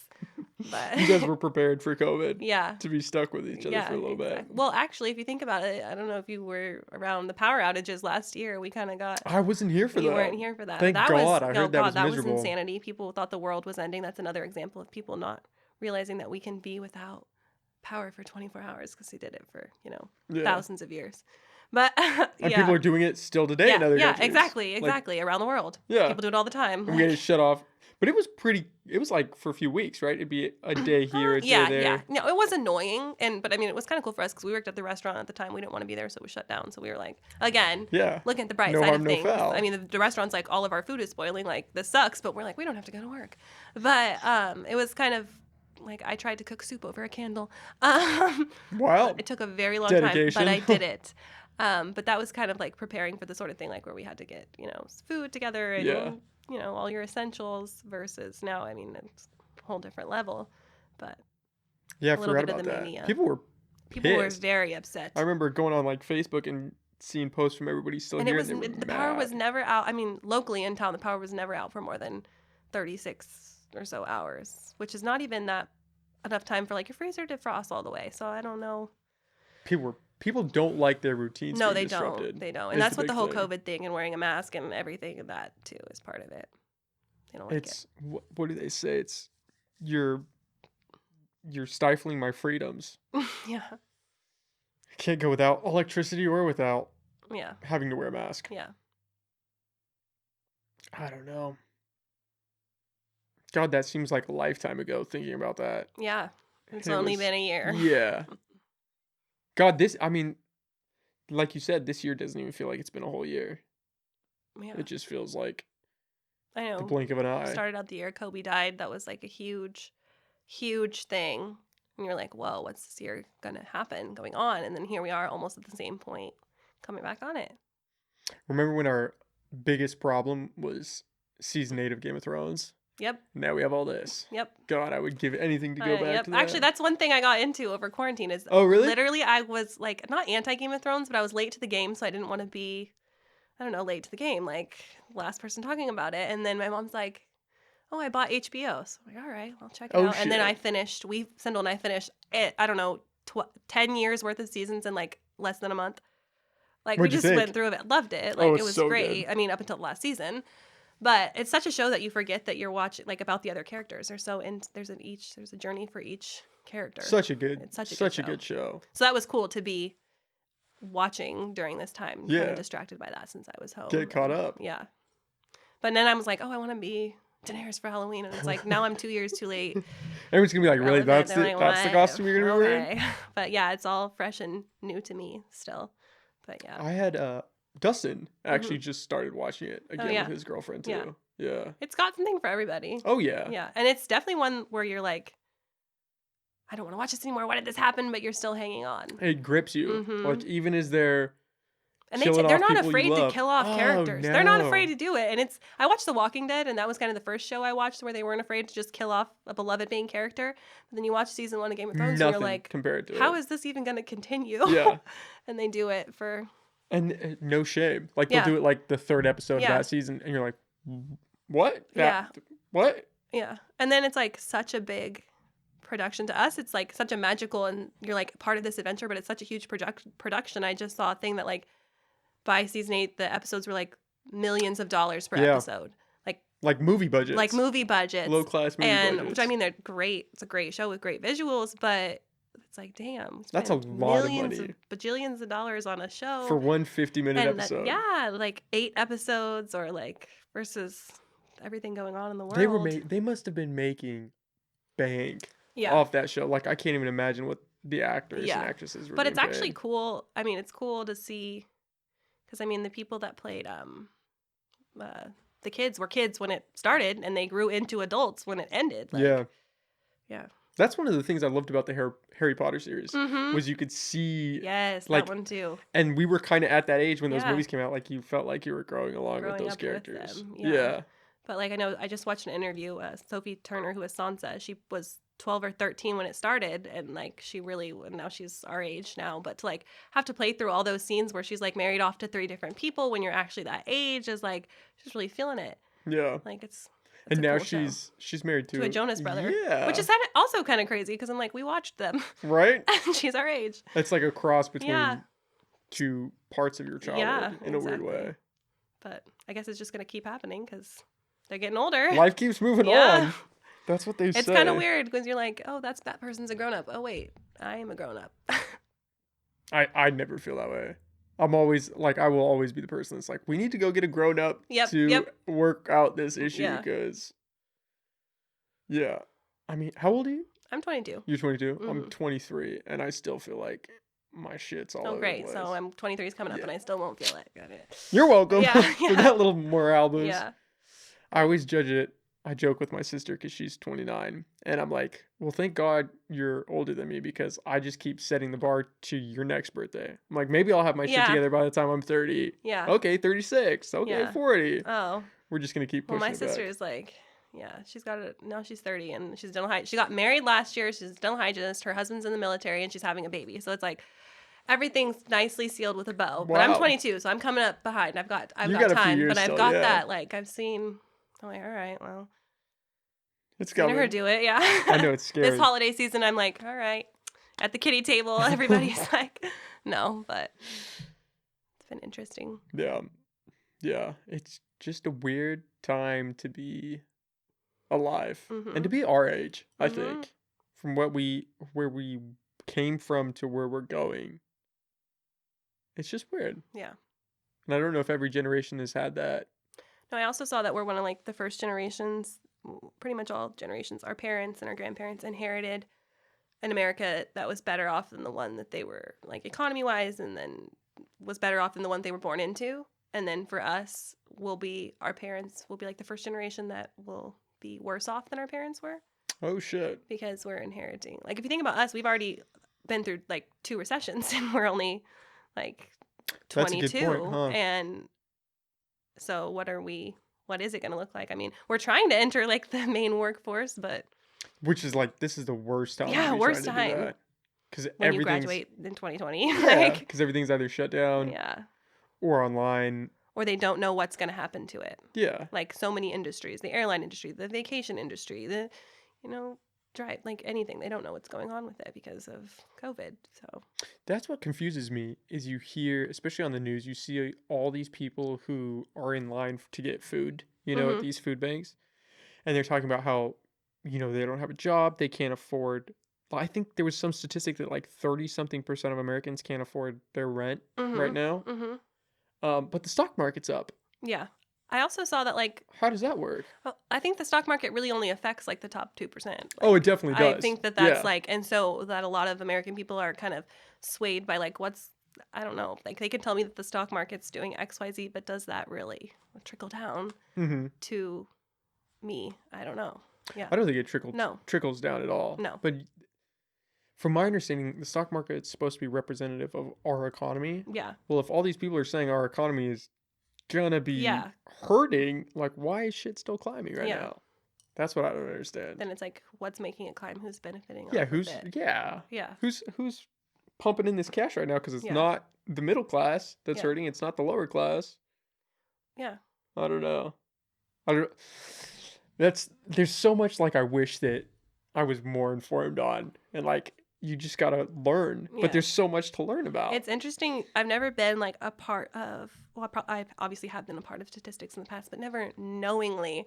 Like when they talk on the air about how, like, I think it was in August, it was like 80% of the people that were unemployed were women because kids went back to school and like some kids went back to school and or online and the moms have to teach them like who's gonna teach them and then just different statistics about like the level of African American people that are unemployed or XYZ and it's like I'm unemployed due to COVID as a woman and I have been and it's like wow you guys are really just talking about me like going on there but Yeah. They that one's weird mm-hmm. because for a while it seemed like they were trying to attribute race to COVID, yeah which I get, but it doesn't seem like it's fair because yeah it's not a race thing. no It's an economic yeah standpoint. Like, yeah, if you yeah but just like I guess economically the ethnicities that fall in the certain economic groups are more affected so if they're yeah, I mean, yeah you can see their line of thinking. yeah It just seems disingenuous. It seems like they should be like, okay, it's it's an economic thing. Yeah. Like it's I also not yeah. I also think picking it's the these time we're people. in when Oh, everything is definitely. looked at from a race and gender and standpoint so that who knows if that's good or bad and So of course they're going to bring it into the topic because the time we're in. That worries me. Yeah. For sure. Yeah. Like, I feel like we have so much more. We. I feel like we have so much more that we could be doing that would like actually have a lasting impact. Not diminishing that, because like everything, race and gender are nuanced issues for Yeah. sure, and nobody wants, you know, like you would like that for those not to even be a factor. Yeah. But You they can't just are. make them go away. Yeah, they Yeah. are. You have to Yeah. deal with them, but like they, I think it was on the ballot locally, or not locally, it was on the ballot, In but it was, California. yeah, to include some diversity inclusion Yeah, which I didn't even statute. know we didn't have. It's I can't remember what it's called right now, but yeah, I know what you're talking about. They have to Yeah. hire X amount of people of color or admit that many students of color to their school or workplace. Yeah. What did you think about that? I can't remember what it's called, but I thought we already had it. Like I thought that was I don't know. I voted or I went for it because I believe in that there should be a certain amount of diversity, but I also think it wasn't like necessarily worded right in a way that made it sound like it wasn't being. I know that people think there's a lot of people who believe in reverse racism, so I think that they might have looked at it as these people What of is color. that? People will say that, we shouldn't have to hire, like, for example, the population of the United States is 13% African American. So a lot of people will say that, like, then places of work should strive to have at least 13% African American, people employed. But some people will say, like, that's reverse racism. You're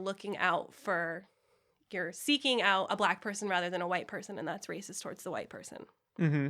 So I think that that's what people saw when they saw. I can't think of what it's I called. know. on the I can't ticket. think of the name of it. But it was. Yeah. Huh. I've never heard reverse racism before. Yeah. Oh, that's interesting. Or they'll say that Black Lives Matter is reverse racism because it's only saying that Black Lives Matter versus. I've heard that sentiment. Yeah, I've never yeah. heard the reverse racism attached to it though. Yeah. I think it was a measure. Oh no, it wasn't a measure. It was, I can't remember. But whatever that was that they proposed, that ideas like that worry me. And maybe it was because I read that particular one wrong. But like the sentiment behind that, like I think we should all, how do I want to say that? I think that you should hire someone because they're the best fit for the job. Because their qualifications. Yeah. But like, it doesn't work like that. It doesn't. But it should. Yeah. Like that, I feel like instead of striving to break it down and say, okay, we need this percentage, this population, this percentage, this population, like ideally it would be like, okay, this person, regardless of how they look, regardless of their race, their gender, whatever, can they do the job better than the other applicants? Like that. Yeah. Obviously, like you said, like that's not the reality right now. Yeah. But it should be. Like I worry about, like I would never want to be in the room. Is it affirmative action? I think so. No. No. Yes, no. Affirmative action is No. a variation of that. Okay. I don't know. Oh God, I want to say affirmative action is that they have to have a certain amount of people as well. Yeah. But that scares me. Like, because then what? We're just hiring. I don't think so because I could see from your perspective, but then also when you say things like that, it's like, when we say we need to have 7 African American people that work here, and you say, okay, but why do they need to be African American? It doesn't sound like you're doubting that there is 7 qualified African American people. Oh no, I'm not doubting No, I know. That. Yeah, I know. But at the same time, if you look at it like that, the people who are hiring are going to say like, oh, but I can't find those qualified people out there. So, but at the same time, you're saying they shouldn't have to because it should just be qualifications, not race. But I don't know if it was, then there wouldn't, I guess, be the need when they're examining these companies to see that there is no other type of diversity in the system. It shows, I guess, that they aren't naturally looking for it. Mm-hmm. Because, like, even if qualifications-wise, like, you could have all the qualifications equal on both sides, and there's still a different perspective for each ethnicity that brings to the table in a company or at a workplace that might not be. That's a good point. Yeah. But is that tied to race? Because what if you had if we're looking for diversity, and you're gonna have to bear with me because I'm Yeah. just trying to process this idea Yeah. now. If we're looking for diversity and we're here, Mhm. would it be better to hire a black guy from Ridgewood who lives Mhm. over there, or some white guy from Georgia? Yeah. Like that would seem more diverse to me to get the white guy, not because he's white Yeah. or because the other guy's black, but because it's you're gonna get more from that sphere from Georgia. Like I don't know anything about Yeah. Georgia. Like Well, that would like bring, locally? huh? Like locally you're saying if we're just Yeah, like like picking people? if I was opening a hot dog stand or something, I was like I need to Yeah. hire somebody. Yeah. It would be maybe that's probably a poor example. I don't know where I was trying to go with that, but But I think it's like I get what you're saying. it just Yeah. worries me because then it feels like it's no longer the person. It's like we're trying to check a box. So okay, we need 3 black guys. Okay. Okay, we need 2 Mexicans. Yeah. Like that, But at the I feel same like that time, invalidates it. I don't think so because they're not just searching for like 2 black guys or 2 Mexicans. They're searching for 2 very qualified people the same way they would be like But still only for otherwise. your race, But not right? just for their. I mean, you have to be black, and that then they'll look at you. But at the same time, you have these companies, and if you wanted 13%, then it's only 13%. Then the rest, the other 87 or 80, whatever percent, could be, whoever they want to hire once they Mhm. have that certain amount met. But at the same time, who knows? Because it didn't get approved in California, so Yeah, but I think we do. I think the affirmative action thing is still there. yeah, I feel like there's got to be something. I feel like But at California the has same to. time, as long as they're going to keep doing the census and not the census, but as long as race and ethnicity are an option, they're going to keep like I have to mark on every test, what every test we take, standardized testing, what race I am. Yeah. Like, why do we do that if it doesn't matter how many people work in the workplace or go to the school? Like, why does the school get extra funding if they have X amount of Hispanic students? That's a good point. So, like, that's a good point. yeah. I feel like my problem with picking people off race is not so much that like we shouldn't be trying to get diversity. It's that we're like trying to tackle a problem but looking at the top layer of it. It's like Yeah. diversity in these companies isn't the real issue. It's we need to start But like it why kind are of we is, factoring in race at all? and the fact that if it wasn't an issue, then it wouldn't just be these places that have zero diversity in the workplace. Well, I think that stems from it. At one point in time, it was an issue. And then, so, like, there's probably not the same opportunities given to the people that want to go into the same thing, so there's not as much of a pool of Black, Hispanic, Indian people to choose from because it's just the same people that are given the same, Yeah. It definitely was a problem. Yeah. Like, it's less so now. I think we get in that victim mentality where it's like women can vote now. Like, it's like we're there, we're progressing, but it's still not necessarily like. I don't know. Yeah. I'm gonna have to like unpack that. 'Cause Yeah. talking about it, I'm like, man, I wish I Yeah. had a better argument or could articulate better Yeah. why I'm feeling this way. Yeah. I think it worries me because I feel like we were at one extreme where it was like, okay, it's only white people in these positions of power, and now we're swaying to okay.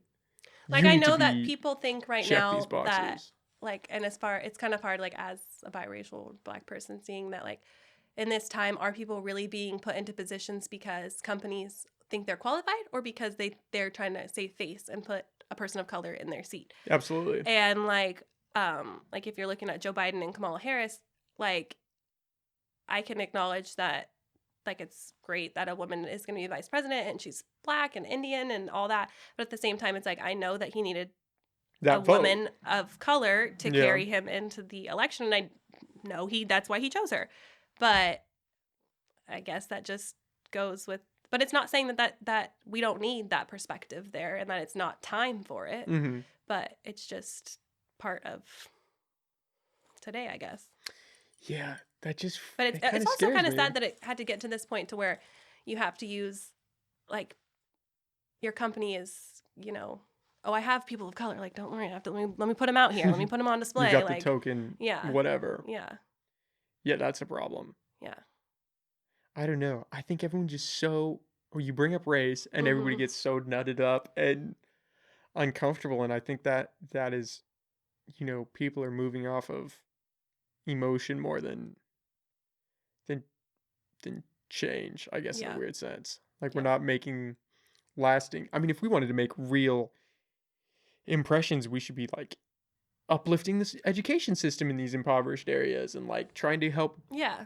raise education across So the board. yeah, like so maybe Oregon is like kind of got it right. Like obviously they got it together and got some people together and voted on the drugs Yeah. thing in a Yeah. way to make some like maybe people don't agree with it, but they did a big thing and they're trying to like make some big changes. Whereas I feel like with the whole race and ethnicity issue, we just kind of go back and forth. And is there any way to like legislatively or Do government something. able to do something to like calm it down if we're not gonna do like we can't think of the word, but if we're not gonna have diversity hires and like um or also that also put in like training, different types of training to be so when like not racism training, but like so not discrimination in the workplace type trainings and stuff. Oh yeah. Yeah, I'm not a fan of that either. It's hard. I don't Yeah. know. I just had to go through all of those trainings actually when I got hired at the casino. Like, Did you really? Yeah, having to like not. But at the same time, it's easy to say you don't want it, or you do when you haven't. I don't know. Had to. It's hard, right? Because for some people, maybe that makes an impact. Yeah. And maybe it does change them. Yeah. But then for a lot of people, it's like, do you really like you? Most of us kind of know. Yeah. Like if you're gonna be a piece of shit. Yeah. That's what you're doing. Yeah. Like it's not a far stretch. But I don't know. I mean, all of that stems from the fact that at one point it was this way. Yeah, and we're also in such a. That's another point, and like traveling and stuff is we're in one part of the thing, so maybe it doesn't necessarily like affect us, but these things that are the real issues are farther away. So like this summer when they were taking down when protesters were taking down Confederate statues and stuff, and maybe people around here were getting upset. It's like, but that's an issue they're firsthand upset about it because it's an issue that's happening like there. Versus here that's not your history necessarily. Mm-hmm. And yeah, and it's a weird history to spoil off the bat. Exactly. Like regardless of anything else, like they rose up against the country. Yeah. And so this summer that was a huge deal. People were so upset. Trump actually said that he would go to prison for 10 years for defacing a statue. And that's like 10 years in 10 years in prison for touching some rock. Got it. But at the same time, like, let's look at what they were put up there for the first place. And that people forget, like, we're democracy. And if people are upset and want to take down a statue, they've been doing it for hundreds of years. Yeah. Like, and something I didn't know was a lot of those statues were put up in the Jim Crow era. Yeah, like it was a spite. It wasn't like, oh, this is our history. We want to honor these guys. It was like, oh, we're gonna stick it to everybody. After the fact, like in the 50s, 40s. Yeah, which I didn't know that. I thought those statues have been around since the Civil War. I thought they came up, but no. Yeah, that was a weird one. I understood, like Washington and Abraham Lincoln. Like I get that, and I mean, I can see the other side. Yeah. But put them in a museum. Oh, that's what I said. I said put them in a museum. Well, like look at the Holocaust Museum, for example, in New York. Like that's not a great thing, but it's also a great opportunity to learn. Yeah, it's important to see those type of things. So I think no problem putting those in a museum. It's still a part of history, but I just don't like. I can see from a black person, like dark skinned black person living in the South underneath a slave owner like statue. That would probably be very uncomfortable for me. So I understand the need to like people to take it down. Yeah. But I also can see why if you grew up with that, which a lot of people have grown up with that glorified, history and pride, then like it would upset you. But that's just another thing where the nation needs to come to this reckoning of like, where do we draw the line? Yeah. Yeah, people were pissed. People wouldn't get so angry at the same time if like I feel like we're taught. You can talk to anybody about what we're taught in schools, and they'll tell you, like, we're indoctrinated in schools one way or another, but we didn't learn about some of the things that these people did, like, also, and some people, that upsets some people, but at the same time, some people did, and it doesn't upset them. So it's just like, where is the line? You have nothing else. A strong argument could be made that schools need to start teaching kids how to think for themselves and how to form their own opinion. And just, hey, here's the information. You get to decide how you look at that. Because they're definitely indoctrinating these kids one way or the other, for sure. Yeah. We can both attest to that. But it's, like you said, like this is a democracy. And if the majority truly gets to decide, they get to decide. Yeah. I don't think we should, you know, just demolish all of them, because I think No. it's Part of history. Yeah, it might not be a great part. We might be ashamed of it, but like, in order to not repeat mistakes, you have to know what happened. Yeah. And the Holocaust is a great example, because, back throughout Europe, like they still have um all of their memorial sites up. Yeah. Like, it's not Or a maybe, celebration, yeah. but it's like, hey, you can still Yeah. go to these places, and you can go to Auschwitz and see what took place, and it's not like But it's also you're promoting it. It's but it's important that they've probably always like said that this is not a history that we're proud of. And nobody's this celebrating is not that. like they learned about it probably in school and like learned that like this is why it's This here. is a This is bad what it means. thing. Yeah. Versus we weren't necessarily taught that like so and so our great Thomas Jefferson or whatever was this great president, but he also repeatedly like was horrible to his slaves and had many slave children. Like we just kind of sweep that part under the rug, but like that doesn't mean that like I guess he wasn't part of the foundational part of everything, but that's just another aspect that maybe information they could make available and let us do with it what we want. Yeah, like you got to know all the facts. Yeah. And you got to take it with a grain of salt too, Yeah. to some extent, because that was a different Yeah. time. Like a different time, but at the same time, humanity is like also like is it though? Like are we humanely like have we changed like internally? Were we that different? I know the time was different, but like as human beings, were we that different in the I don't know. Meaning like we should have known better? Yes. I don't know. I think it's easy to say that. Because in the time, clearly some people did know better because there was all they knew from the start that it wasn't like going to last forever. Yeah. So, but I mean, we could go back and forth all the time. But that's part of also what we're talking about is like, what are you going to have to pay for 20 years down the line? Like, are they going to be coming at us about things we've said when like, or things like how we handle social media right now? Are they going to be pissed that we let kids use these platforms and hurt themselves? Or a good argument could be made about like the current transgender movement and how they're, certain organizations are pro letting kids take hormones and do things to their body, regardless of how you feel about that. Like, will we be held responsible for that in the same kind of way? Yeah. It's hard to look back at history and judge what has happened on where we are today. Because, I mean, we are so much different now than we were 20 years ago or 50 or 500. And we will be so much more different 20 years in the future or 50 or 500. Like, it's just, it's weird because it wasn't that long ago, but like, we haven't been like this for very long at all. Yeah. No. Like, this is way different. Like, if you went back. Well, they thought Y2K 2000 was going to shut everything down, and like, now we're on a podcast. That was 2012. Yeah, they thought 2012 that was the wrap. Yeah. Yeah.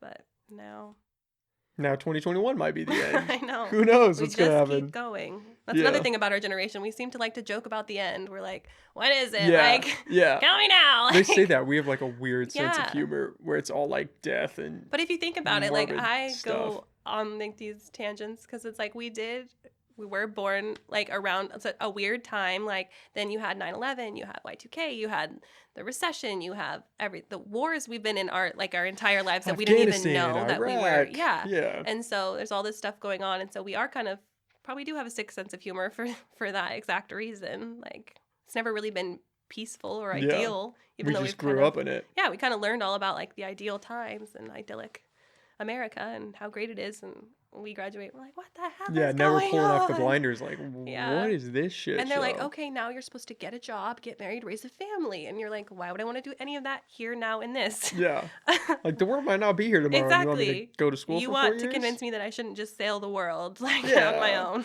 be a part of this corporate. I'm just gonna be a TikTok famous. Come on. Yeah, exactly. I'm gonna live it up while I can. Let me just make an OnlyFans. Like I'm confused. Crazy. Yeah, it's a wild time. All right, well, thank you so much for coming out. We just did 2 hours. Oh my gosh. Yeah, wow. we just blew through it. Do you normally have people like plug their socials, or if they have like an organization or anything they want to give a shout out to? Do you have anything like that? No. Okay. I got my Instagram, but that's just me. Do you want to put that out there or no? Sure. Okay. Okay, my Instagram's Jocelyn Washington Murphy, and I post all sorts of stuff, kind of like what we've been talking about here. There you go. All right. Awesome. All right. Well, thanks for doing this. I had a Thank you for blast. having me. Thanks, guys.